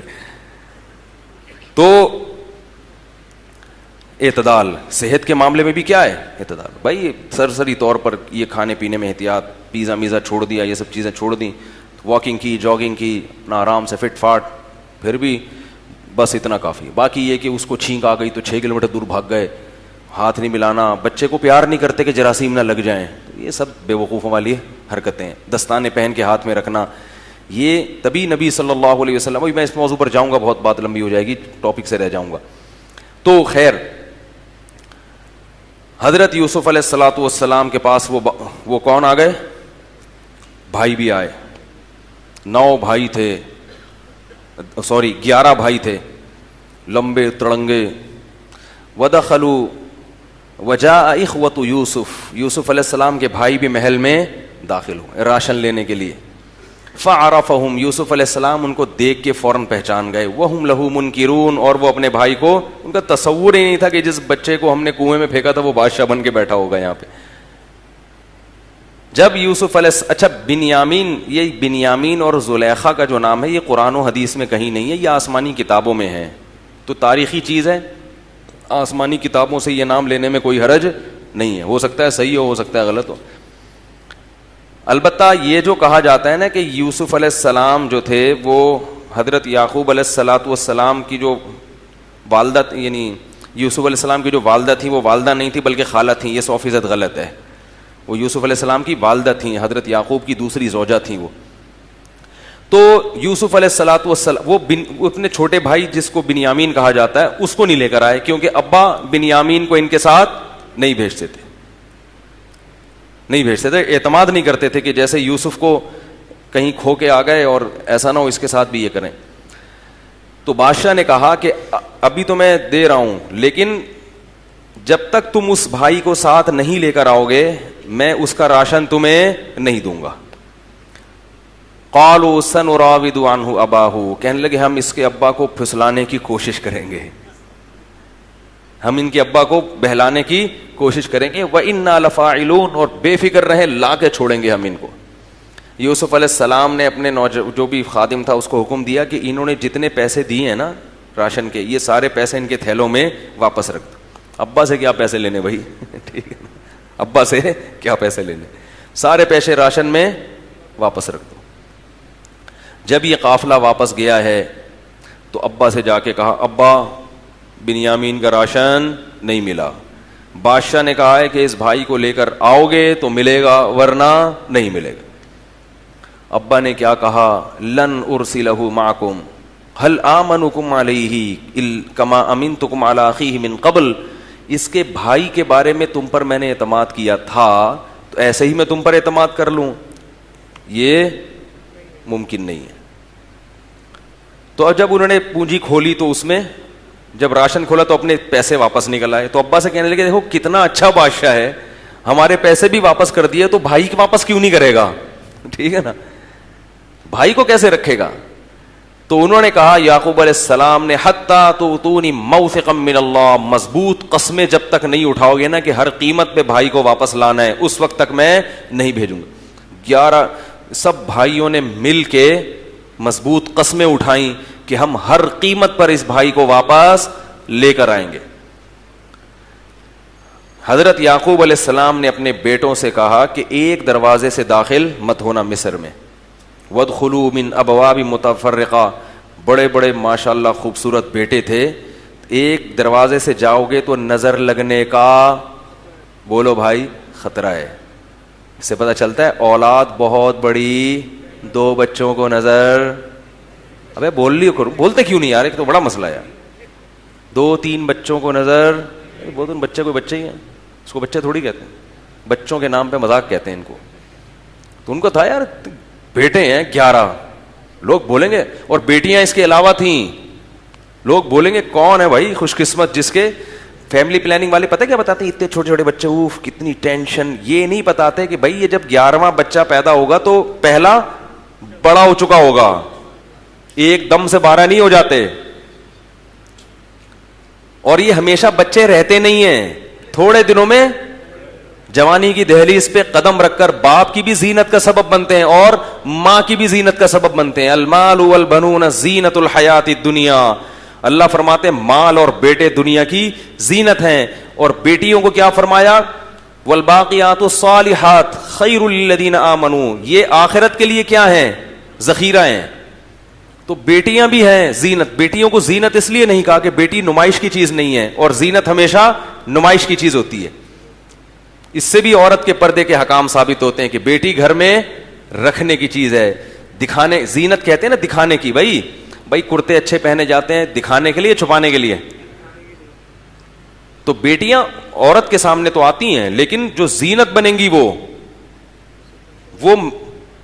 وہ کس کے, یعنی جو ایک دنیا کے دکھانے کی جو زینت ہوتی ہے وہ کیا, فخر کی چیز, وہ کیا ہوتے ہیں, بیٹے ہوتے ہیں. بیٹیوں پہ آخرت کی بشارتیں ہیں, دنیا کے بھی بہت سے فائدے ہیں کیونکہ اللہ نے اس کو بھی نعمت کے طور پہ بیان کیا. تو کہا کہ مختلف دروازوں سے داخل ہونا, اور یہ بھی کہا کہ ایک دل میں بس ایک کھٹک سی ہے وہ پوری کرنا چاہ رہا ہوں, ہوگا وہی جو اللہ کی مرضی ہوگی. اس سے بھی پتہ چلتا ہے کہ نظر برحق ہے, لیکن اس میں بھی وہمی بننے کی ضرورت. گولے گنڈے والے نے بھی جوتا لٹکایا ہوا ہوتا ہے کہ میرے بزنس کو نظر نہ لگ جائے. بھائی یہ نظر لگا تھا تو یہ گولا گنڈا بن گیا تھا. ٹھیک ہے, آپ کا کروڑوں کا بزنس تھا, اس کو نظر لگی ہے تو یہ کیا بن گیا, گولے گنڈے کا کاروبار بن گیا. اب اس کو مزید لگ کے کدھر جائے, تو یہ وہم ہے بھائی. اسی طرح وہ حلیم کی دیب والوں نے, رکشے والے نے جوتے لٹکائے ہوئے ہیں کہ نظر نہ لگ جائے. بھائی ٹرک کو نظر لگی تھی تو کیا بنا تھا, رکشا بنا تھا. وہ تو نظر لگتی ہے لیکن کوئی بہت ہی عجیب چیز ہو ایک دم سے, لوگ اس سے مانوس نہ ہو, کسی کی ایک دم عزت ہونے لگے بہت زیادہ, یا کسی کے پاس بیٹھے بیٹھے ایک دم ٹھیک ٹھاک پیسہ آ جائے. ابھی سائیکل پہ گھوم رہا تھا, ایک دم جہازوں میں اڑنا شروع ہو گیا اور لینڈ کروزر میں, اس کو نظر لگنے کا خطرہ ہوتا ہے. تو اس کے پھر شریعت میں اس کو نظر سے بچنے کے طریقے بتائے ہیں اس کو. تو ورنہ کیسے کالے کلوٹے بیچارے بچے تو سبھی اچھے ہوتے ہیں, لیکن ناک بہہ رہی ہے, رال ٹپک رہی ہے, ماں باپ صبح و شام اس کی نظریں اتار رہے ہیں کہ تم اللہ کا واسطہ اس کی نظر نہ اتارو. ٹھیک. ہاں ماں باپ کو تو سب بچے تو سارے پیارے ہی ہوتے ہیں, لیکن نظر ہر ایک پر نہیں لگتی ہے جو اتنے وہمی ہو رہے ہیں. بہرحال جب بھی کوئی ایسی نعمت آئے, چاہے دینی نعمت ہو دنیاوی نعمت ہو, تو نظر سے بچنے کا اہتمام کرنا چاہیے. اور اس کے لیے کسی عامل پیر کے پاس جانے کی ضرورت نہیں ہے. جو حدیث میں دعائیں ہیں وہ پڑھا کریں, سورہ فلق سورہ ناس کا دم کیا کریں. اور سب سے بڑی بات یہ کہ نعمت کی نمائش ہر ایک کے سامنے نہ کریں. جیسے حضرت یعقوب علیہ السلام اپنے گھر میں تو نہیں اس کا خیال کرتے تھے کہ بیٹا یہاں, وہ تو سب شہر والے جانتے تھے ان کے 11 بیٹے ہیں. مصر میں پہلی دفعہ جا رہے ہیں یا دوسری دفعہ جا رہے ہیں تو وہاں نظر لگنے کا خطرہ ہے. کون, اور پھر تھے بھی بڑے خوبصورت. یوسف علیہ السلام کو آدھا حسن دیا تھا تو کچھ تو لک آیا ہوگا نا بھائیوں میں. کیا خیال ہے بھائی, کچھ تو بھائیوں میں بھی آیا ہوگا نا. بھائی بھی تو کچھ مشابہ ہوتے ہیں کہ نہیں ہوتے. تو جب یہ داخل ہو گئے, بنیامین کو بھی ساتھ لے کر گئے ہیں, تو یوسف علیہ الصلاۃ والسلام نے اپنے بھائی کو بلایا اور اس کو آرام سے کہا کہ میں تمہارا بھائی کیا ہوں, یوسف, سگا بھائی. اور یہ بھی پتہ چلتا ہے کہ یہ دوسرے بھائی اس بھائی پر بھی ظلم کر رہے تھے. اس بیچارے کی ناک میں دم کیا ہوا تھا. تو کہا کہ اب تم بے فکر رہو اور مایوس مت ہو, اور بتا دیا کہ کسی بہانے سے میں تمہیں اپنے پاس رکھوں گا. کیا بہانہ کیا؟ فلما جہزہم بجہازہم. یہ سب اللہ کے حکم سے کر رہے تھے یوسف علیہ السلام. اللہ کا حکم تھا کہ یعقوب علیہ السلام کو مزید آزمانا ہے. تو سارا راشن جب ان کا کیا ہے نا, تو بنیامین کے تھیلے میں پیالہ ڈال دیا بادشاہ کا. بنیامین کے تھیلے میں کیا ڈال دیا؟ بادشاہ کا پیالہ. جب یہ قافلہ چلا ہے واپس, ایک شخص نے ندا کی, ایتھا العیر انکم لسارقون, اے لشکر والو تم تو چور ہو. بادشاہ کا اتنا قیمتی پیالہ لے گئے.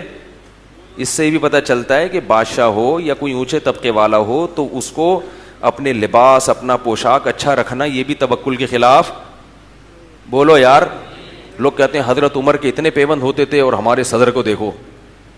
ہیں بھائی, تو ٹھیک ہے, میں نہیں کہہ رہا آپ اپنے صدر کو دیکھیں, لیکن کوئی اچھے عہدے پر ہو تو اس کے لیے اچھا لباس, اچھا کپڑا. باقی حضرت عمر کے کیوں ہوتے تھے وہ ایک الگ بات ہے. شریعت میں یہ منع. حضرت معاویہ بہت اچھا لباس پہنتے تھے. لوگوں نے پوچھا, بلکہ امیر المومنین نے ان کو تنبیہ کیا, آپ اتنا اچھا. انہوں نے کہا کہ میں یہ نہیں پہنوں گا, میری عزت نہیں ہوگی.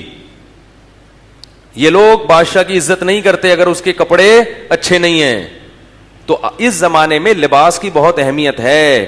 لباس سے انسان کی پرسنالٹی کا, آپ کتنے پہنچے ہوئے ہو, دھوتی بنیان پہن کے کہیں چلے جاؤ کوئی بھی نہیں مانے گا. تو ایک ماحول کبھی, شریعت نے اس بارے میں ہمیں یہ نہیں کہا کہ پھٹے ہوئے کپڑے ہی پہنو, شریعت نے آزاد رکھا ہے. باقی وہ حضرت عمر, ان کا مزاج ایسا تھا, ان کو دنیا سے طبعی طور پر نفرت تھی. تو اس لیے یہ بھی غلط ہے. حضرت حکیم اختر صاحب سے کسی نے, ابھی پھر وہ باتوں کی بات چلی جائے گی, موضوع رہ جائے گا. تو وہ کیا ہوا کہ یوسف علیہ الصلاۃ والسلام نے, اچھا وہ پیچھے سے آواز ماری کہ تم کیا ہو, چور ہو. جب آواز ماری ہے کہ چور ہو تو انہوں نے کہا وَأَقْبَلُوا عَلَيْهِمْ مَاذَا تَفْقِدُونَ, تم واللہ ما جئنا, اللہ کی قسم ہم زمین میں فساد مچانے والے نہیں ہیں, وما کننا سارقین, اور ہم چور نہیں ہیں. یہ مجھے آیت پڑھنے پہ بڑا مزہ آتا ہے. کیا مطلب؟ ٹھیک ہے ہم نے جیلسی میں بھائی کو باپ سے دور کر دیا, لیکن پیغمبر کے بیٹے ہیں چور. چور تو بڑے نیچ اور گھٹیا خاندان کے لوگ ہوتے ہیں. تھے تو بہرحال پیغمبر کی اولاد نا. اور حسد بھی کیوں ہوا؟ پیسوں کی وجہ سے نہیں, باپ کا چہرہ حاصل کرنے کے لیے. یہ بھی تو انسان کے خاندانی ہونے کی دلیل ہے. باپ کی محبت چاہیے. ایسا نہیں کہ کسی لڑکی کے عشق میں حسد ہو رہا ہے کہ میں بھی ان کو پسند کرتا ہوں, وہ بھی اس کو پسند کرتے ہیں, تو اس کی شادی نہیں ہو میری شادی ہو. آج کل ان چیزوں پہ حسد چل رہا ہے. یوسف علیہ السلام کے بیٹوں کا حسد بھی کیسا خاندانی تھا. باپ سے عشق اور محبت آج کل کس کو ہوتی ہے بھائی؟ کس کو باپ سے اتنی محبت ہوتی ہے کہ ابا مجھ سے محبت کریں, اس سے محبت کم کریں. ابا اگر اس سے محبت کریں کرتے نا ابا جس سے مجھے وہ جو وہ ہے نا انٹی جہاں سیٹنگ چل رہی ہے, تو کیونکہ پیغمبر کے بیٹے ہیں نا تو جیلیسی بھی کسی معمولی چیز پہ نہیں ہو رہی. پیغمبر باپ ہے اور اتنا تقوی والا, اس کا چہرہ یخلو لکم وجہ ابیکم, الفاظ دیکھو قرآن کے کہ اس بھائی کو کہیں کنویں میں ڈال دو, باپ سے دور کر دو, کوئی اٹھا کے لے جائے گا, دور ہو جائے گا باپ سے, تمہارے لیے تمہارے باپ کا چہرہ خالی ہو جائے گا, تمہیں تمہارے باپ کی توجہ پوری ملے گی. حالانکہ جوان بیٹے تھے, جوان بیٹوں کو تو بوڑھا باپ ویسے بھی اچھا نہیں لگتا عام طور پر. وہ تو چاہتے ہیں کہ خام خام ابا کی ٹینشن ہی ہے آج کل لوگ, آج کل اللہ نہ کرے جو ذہن بنا ہوا ہے. تو جوان بیٹوں کو بوڑھے باپ کی کیا ضرورت, تبھی تو کہہ رہے ہیں نحنو عصبہ, ہم مضبوط لوگ ہیں. تو اس لیے میں کہتا ہوں کہ جو اونچے خاندان کے لوگ ہوتے ہیں نا ان کی خطائیں بھی خاندانی ہوتی ہیں, گھٹیا خطائیں بھی وہ نہیں کرتے. تو اس لیے جب میں آیت پڑھتا ہوں بڑا مزہ آتا ہے کہ بھائی ما کننا سارقین, ہم لوگ چور نہیں ہیں. چور تو بڑے گھٹیا لوگ ہوتے ہیں, ادھر سے وہ اٹھا لیا, ہم لوگ ایسے نہیں ہیں بھائی, پیغمبروں کی اولادیں ہیں. تو فوراً کہا کہ اگر تم لوگوں کے سامان میں سے نکل گیا وہ پیالہ اور تم جھوٹے ثابت ہو گئے تو کیا سزا ہے. تو اس زمانے میں چور کی سزا یہ تھی کہ جس کی چوری کی ہے نا, چور اس کا غلام بن کے رہتا تھا, خدمت کے لیے اسی کو حوالے کر دیا. انہوں نے کہا جزاؤہ ما وجد فی رحلہ فہو جزاؤہ, کہ جس کے سامان میں سے وہ نکل آئے پیالہ اسی کو رکھ لو. ان کا تو خیال ہی نہیں تھا کہ ہم لوگوں کے پیالے میں سامان میں سے پیالہ نکلے گا. تو قرآن کہہ رہے جب سب کی تلاشی لی گئی تو بنیامین کے تھیلے میں سے پیالہ نکلا ہے. تو وہ کہنے لگے یا ایھا العزیز ان لہ ابا شیخا کبیرا, اے بادشاہ اس کا ایک بوڑھا باپ ہے, فخذ احدنا مکانا, کتنی بڑی قربانی دے رہے ہیں. اب دیکھو کہ ہم میں سے کسی کو بھی رکھ لو, جس پہ ہاتھ رکھو گے وہ تمہارا غلام بن کے, یعنی گویا کہ چوری اس نے کی ہے مگر سزا ہم بھگتنے کے لیے تیار ہیں, ہمیں دے دو سزا. کیونکہ اس کا بوڑھا باپ اس کی جدائی برداشت.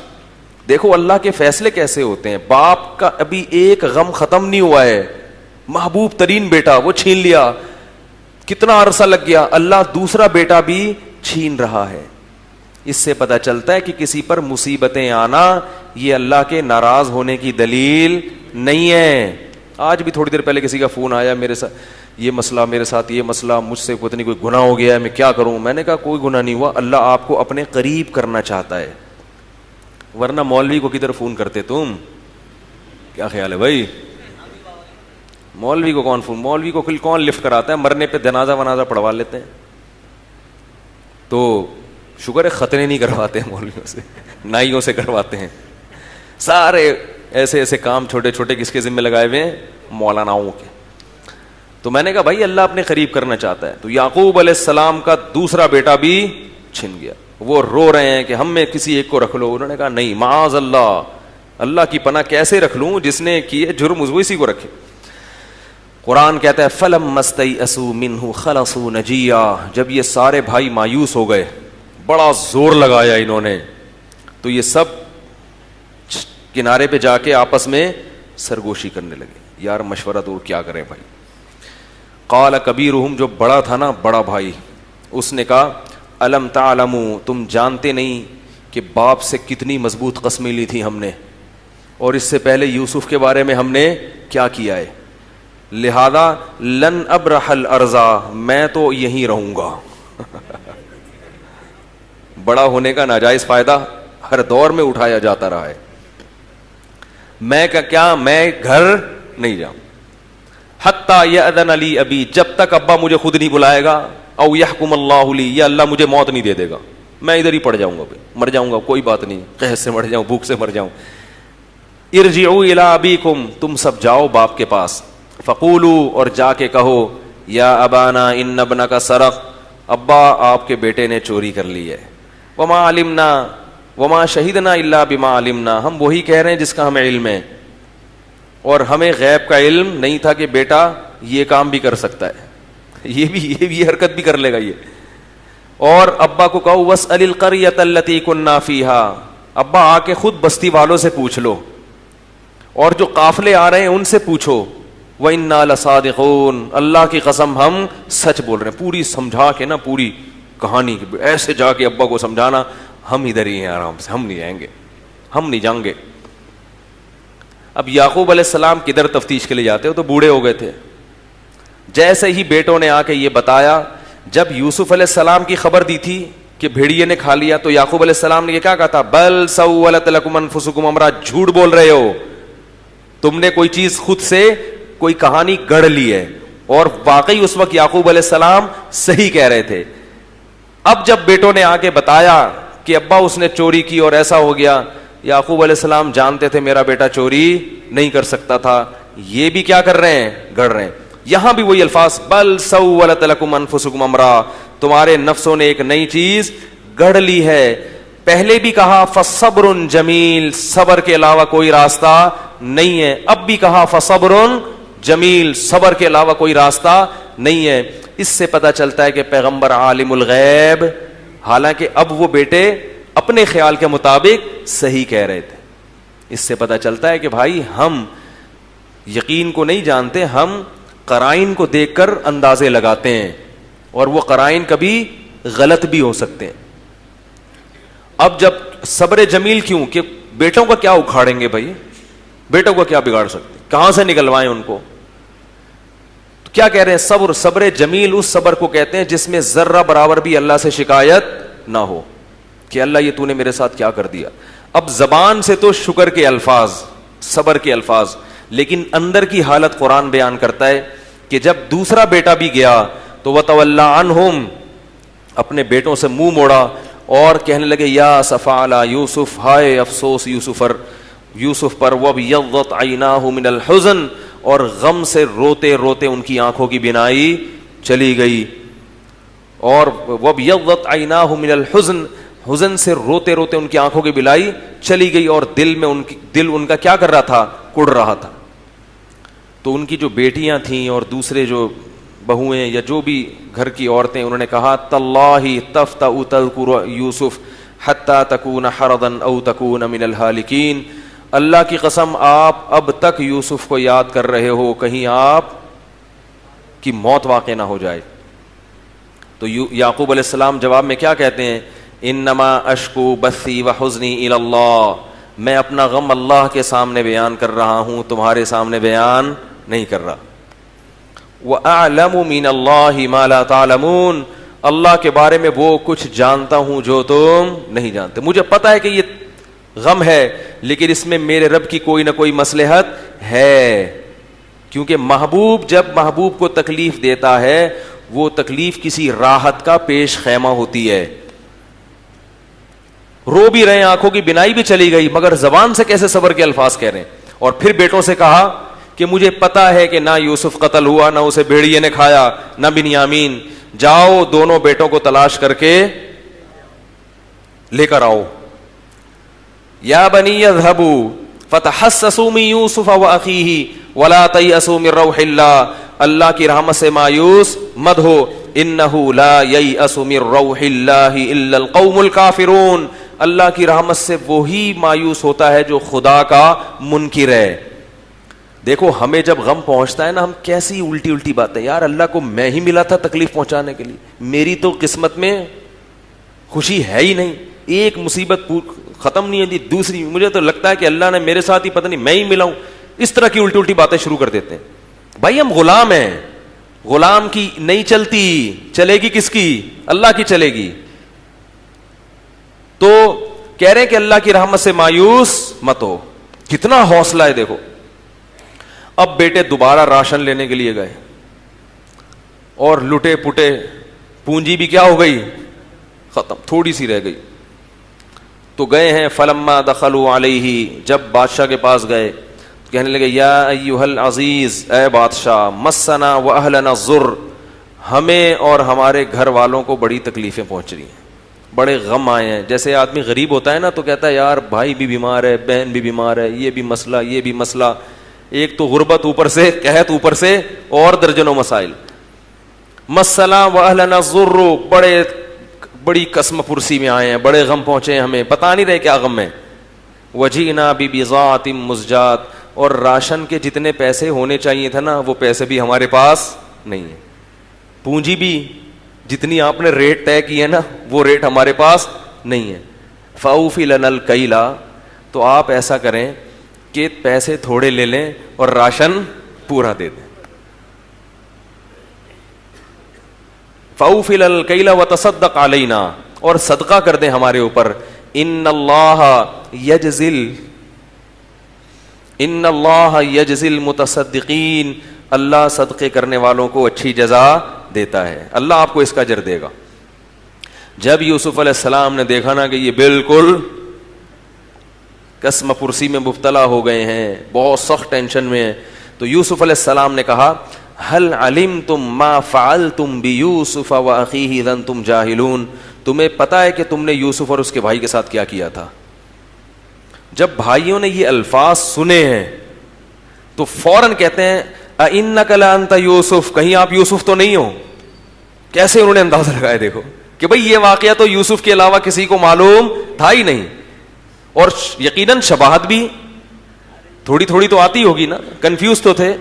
جیسے ہی یہ کہا، سوال کا جواب نہیں دیا کہ ہم نے کیا کیا کیا نہیں کیا. جب انہوں نے کہا کہ تمہیں پتا ہے یوسف کے ساتھ تم نے کیا کیا، تو فوراً پکار اٹھے اِنَّكَ لَأَنْتَ یوسف، کیا واقعی تم تو یوسف نہیں ہو. قال انا یوسف، یوسف علیہ السلام نے کہا ہاں میں یوسف ہوں اور یہ میرا بھائی. قد من اللہ علینا، تحقیق اللہ نے ہم پر بہت بڑا احسان کیا. انہو، اور بات یہ ہے، کیسا عجیب کلام ہے، انہو کا مطلب کیا ہے، یہ ضمیر شان کہلاتی ہے. قصہ یہ ہے، ایکچولی مسئلہ یہ ہے، بات یہ ہے، من یتقی ویصبر، جو تقوی اختیار کرتا ہے اور صبر سے کام لیتا ہے، فإن اللہ لا یضیع اجر المحسنین، ایسے نیک لوگوں کی محنت کو اللہ ضائع نہیں کرتے، ضائع نہیں کرتے. تو فوراً جو حسد کا شکار تھے نا، جو تھوڑی سی نعمت پہ جل رہے تھے کہ اس کو اچھے اچھے خواب کیوں آ رہے ہیں، ٹھیک ہے نا، اور ابا کا لاڈلا کیوں ہے، اب تو بالکل جل کے ختم ہو جانا چاہیے تھا کہ تو بادشاہ بن گیا. اب کیا کہہ رہے ہیں، تاللہ لقد آثرک اللہ علینا، اللہ کی قسم اللہ نے تجھے ہم پر ترجیح دی ہے. وہ حسد کیا ہو گئی، ختم. کتنا جلیں کتنا حسد کریں، جب اللہ کسی کو نوازنا چاہے تو ہم جل جل کے حسد کر کے اپنا ہی خون جلا سکتے ہیں. ہم نے تو اس کا نقصان پہنچانے میں کوئی کسر نہیں چھوڑی تھی. اور حاسد کبھی جس سے حسد کرتا ہے اس کے منہ پہ اس کی تعریف نہیں کرتا، لیکن اب منہ پہ تعریف کر رہے ہیں. تاللہ لقد آثرک اللہ علینا، اللہ کی قسم اللہ نے تجھے ہم پر فضیلت دی ہے. وَإِن كُنَّا لَخَاطِئِينَ، اور ہم واقعی گنہگار تھے، ہم سے غلطی ہوئی. یوسف علیہ السلام نے فوراً کہا لا تثریب علیکم اليوم، تم پر کوئی گناہ نہیں ہے، کوئی سزا نہیں ہے. یغفر اللہ لکم، اللہ بھی تمہیں کیا کرے، معاف کر، کچھ نہیں، بھول جاؤ کیا ہوا تھا. اور کہا کہ اذهبوا بقمیصی ھذا، میرا یہ کرتا لے کے جاؤ اور میرے والد کے چہرے پہ ڈال دو، یأتی بصیرا، ان کی نگاہیں لوٹ آئیں گی. جب وہ کرتا لے کے خوشخبری دینے والا بھاگتا ہوا، قافلے تو آرام آرام سے آتے ہیں نا، ایک بیٹا کیا کیا، اس نے کہا میں فوراً کرتا لے جا کے ابا کو خوشخبری سناتا ہوں. قرآن کہتا ہے کہ جب یعقوب علیہ السلام وہ وہاں سے مصر سے چلا ہے نا وہ قاصد، تو یعقوب علیہ السلام نے اپنے گھر کی عورتوں کو جمع کر کے کہا انی لاجد ریح یوسف لولا ان تفندون. کیسا عجیب الفاظ ہے کہ مجھے یوسف کی خوشبو آ رہی ہے، اگر تم یہ نہ ہو کہ بڑھاپے میں میرا دماغ کام کرنا چھوڑ دیا ہے. تم اگر یہ نہ کہو نا کہ ابا بوڑھے ہو کر عجیب عجیب سی باتیں کر رہے ہیں، تو میں تمہیں صحیح بتاؤں مجھے یوسف کی خوشبو محسوس ہو رہی. تو وہ گھر کی عورتوں نے کیا کہا، تاللہ انک لفی ضلالک القدیم، ابا ابھی تک پرانی غلطی میں ہی پڑے ہوئے ہو، بڑھاپے میں وہ پرانی باتیں یاد آ رہی ہیں. فلما ان جاء البشیر، فرمایا جب خوشخبری دینے والا آیا اور کرتا ابا کی آنکھوں پہ ڈالا اور بینائی واپس لوٹ آئی. قال الم اقل لکم، تو یعقوب علیہ السلام نے فرمایا میں نے نہیں کہا تھا، انی اعلم من اللہ ما لا تعلمون، اللہ کے بارے میں وہ کچھ جانتا ہوں جو تم نہیں جانتے. سب بیٹے پہنچ گئے, کہنے لگے یا ابانا استغفر لنا, اے ابا ہمارے لیے اللہ سے توبہ کیجیے. اللہ سے کیا کریں؟ استغفار کریں, بڑا جرم ہوا ہم سے. یعقوب علیہ السلام نے فرمایا سوف استغفر لکم ربی, ان قریب اپنے رب سے تمہارے لیے معافی مانگوں گا. یہ ان قریب کیوں کہا؟ علماء نے لکھا ہے کہ تہجد کے وقت کا انتظار کر رہے تھے. تہجد میں دعائیں بولو بھائی زیادہ قبول ہوتی ہیں.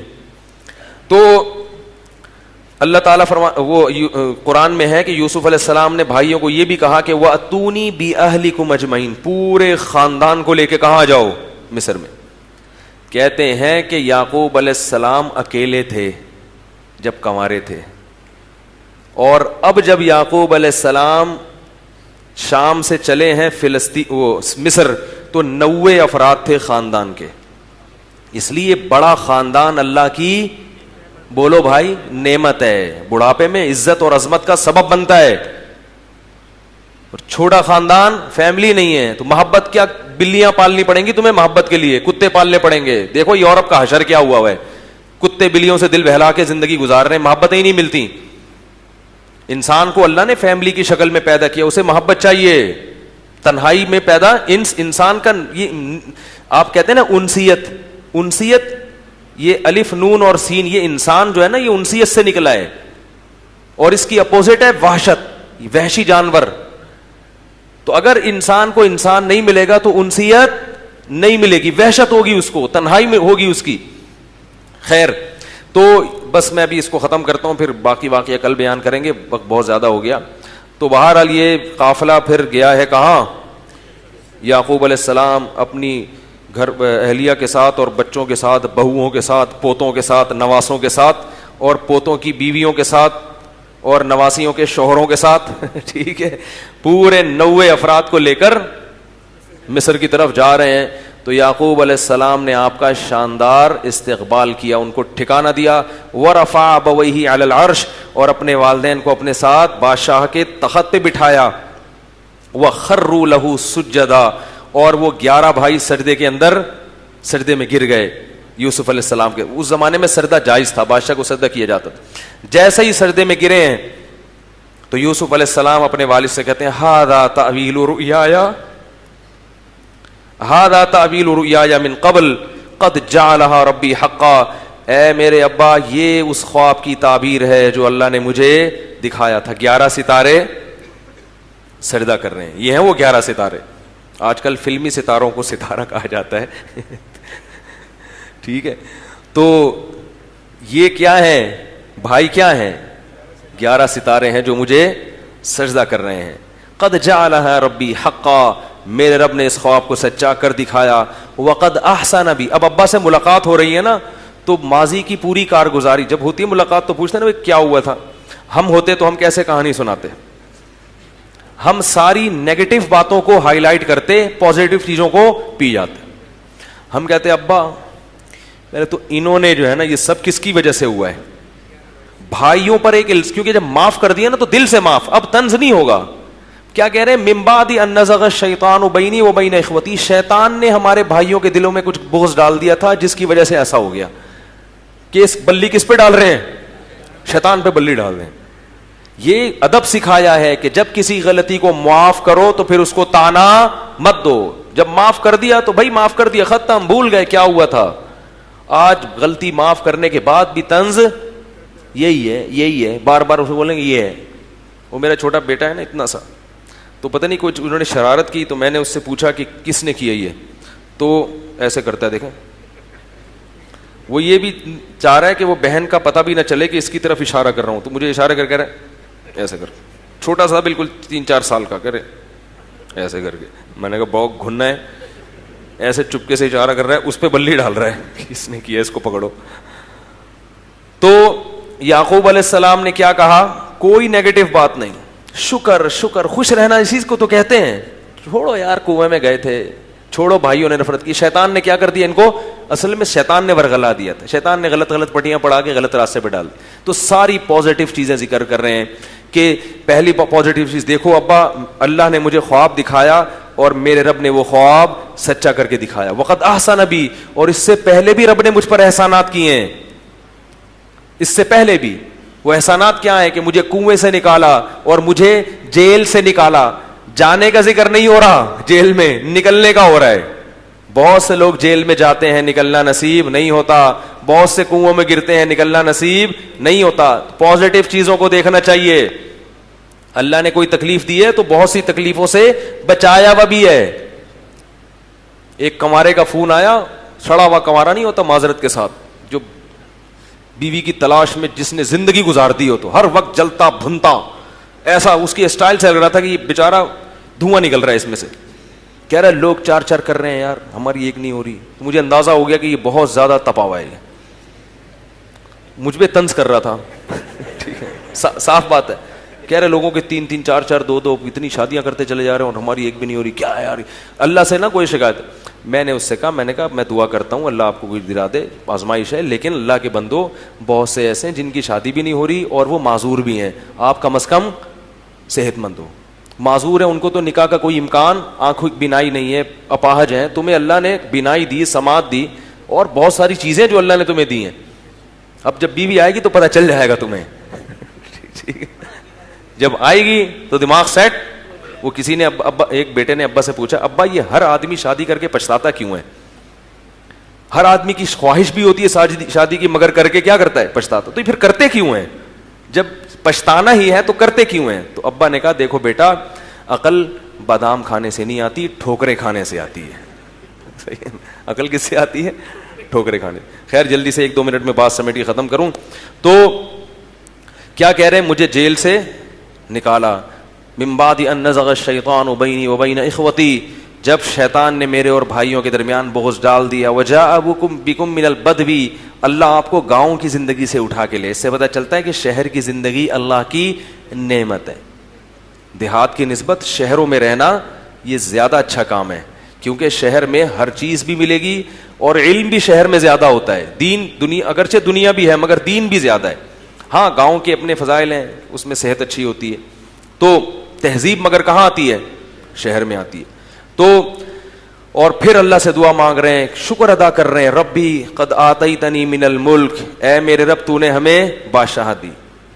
وعلمتنی من تعبیر الاحادیث, تو نے احسان کیا مجھے خوابوں کی تعبیر کا علم سکھایا. انت ولی فی الدنیا فاطر السماوات والارض, تو آسمانوں اور زمین کا پیدا کرنے والا ہے. انت ولی فی الدنیا والآخرہ, دنیا میں بھی تو میرا دوست اور آخرت میں بھی تو میرا دوست. اب اللہ سے کیا دعا مانگ رہے ہیں؟ اتنی نعمتیں کی ہیں.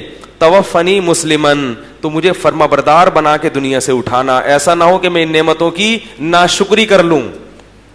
پیغمبر کو اپنے بارے میں ڈر ہو رہا ہے کہ کہیں ناشکری نہ ہو جائے.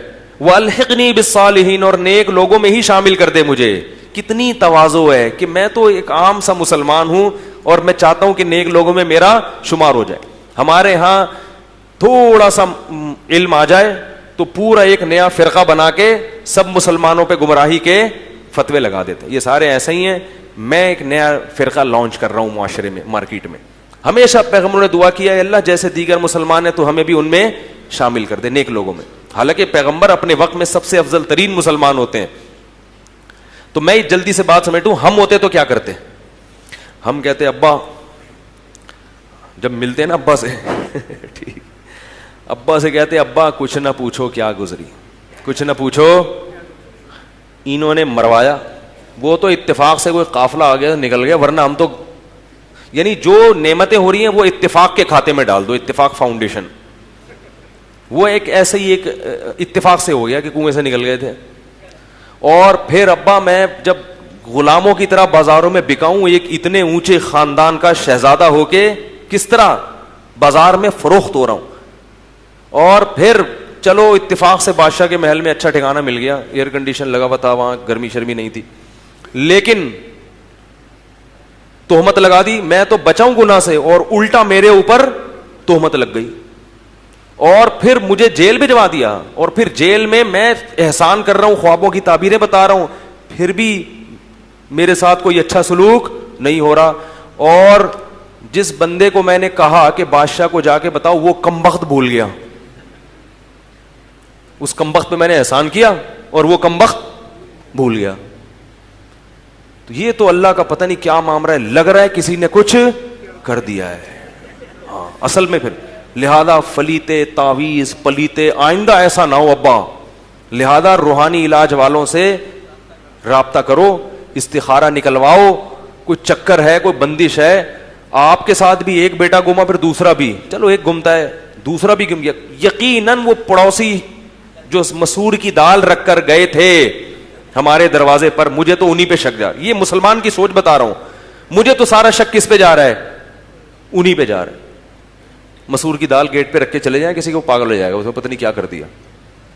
تو وہ سارا جو ہے نا یہ ہوتا رہتا ہے. پھر کہتے ہیں وہ جیل سے پھر نکلا ہی نہیں, پھر اتنے عرصے بعد جا کے نکلا ہوں تو کچھ تھوڑا سکون کا میں نے سانس لیا. پھر ابا اپنا غم سناتے ہیں وہاں بیٹھ کے.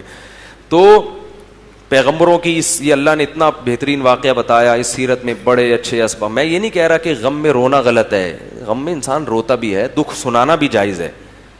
کوئی پریشانی ہے, آپ اپنی پریشانی کسی کے ساتھ شیئر کر سکتے ہیں, مگر اللہ سے شکایت کا مطلب اللہ پہ الزامات مت لگاؤ. یہ ہے صبر کا مطلب. غم میں رونے کی بھی اجازت ہے, فنٹر زیادہ بننے کی کوشش. جب آدمی غم میں صبر بہت کرے نا, روئے نہیں, تو اس کا دماغ پہ نقصان ہوتا ہے. نارمل رہنا چاہیے. غم ہے تو ہائے ہوئے بھی ہوگا, تکلیف ہو رہی ہے تو ہائے کرو. حضرت مولانا اشرف تھانوی نے لکھا ہے کہ بعض لوگوں کو تقوی کا ہیضہ ہو جاتا ہے, اتنا سخت درد ہو رہا ہے مگر او آ ای نہیں کر رہے, ایسے نہ روک کے بیٹھے ہوئے کہ کہیں یہ ثواب میں کمی نہ ہو جائے. بھائی پیٹ میں درد ہو رہا ہے تو تھوڑا آ او کر لو یار, اس سے تھوڑا سکون مل جاتا ہے نا انسان کو, سامنے والے کو بھی پتہ چل جاتا ہے کہ یار اس کے پیٹ میں درد ہو. تو یہ صبر کے خلاف نہیں ہے. صبر کے خلاف کیا ہے کہ آپ شریعت کی خلاف ورزی شروع کر دیں. گناہ میں شراب پینا سکون کے لیے لوگ کرتے ہیں, نمازیں چھوڑنا شروع کر دی سکون کے لیے, گھر والوں کو خام خواہ میں مارنا پیٹنا شروع کر دیا, ڈرگس لینا شروع کر دی, یا اللہ پر الزامات کہ یار میں ہی ملا ہوں, یا روحانی والوں کے پاس جانا شروع کر دیا. میں اس کو بھی غلط سمجھتا. تو یہ جو ہے نا اللہ پہ الزامات اور یہ سب چیزیں یہ ناشکری میں آتی ہیں. باقی ہائے ہوئے اعتدال سے اگر ہو, یعنی کہ مرثیے شروع کر دی آپ نے, پتہ چلا ماتم شروع کر دیے, وہ نہیں. تو اعتدال سے اگر غم ہوتا ہے, جیسے یوسف علیہ السلام بھی تو, یعقوب علیہ السلام بھی تو روئے نا, روئے وہ بھی تو وہ تو فطرت ہے انسان کی. اللہ تعالیٰ اس صورت میں ہمیں جو اسباق ملتے ہیں وہ اسباق پوری طرح سے سمجھنے کی توفیق عطا فرمائے. اور دعا یہی کرنی چاہیے کہ اللہ ہم سب کو عافیت والی زندگی دے, کوئی غم پریشانی ہماری زندگی میں نہ ہو. ہم کمزور ہیں, ہم غموں کا تحمل نہیں کر سکتے.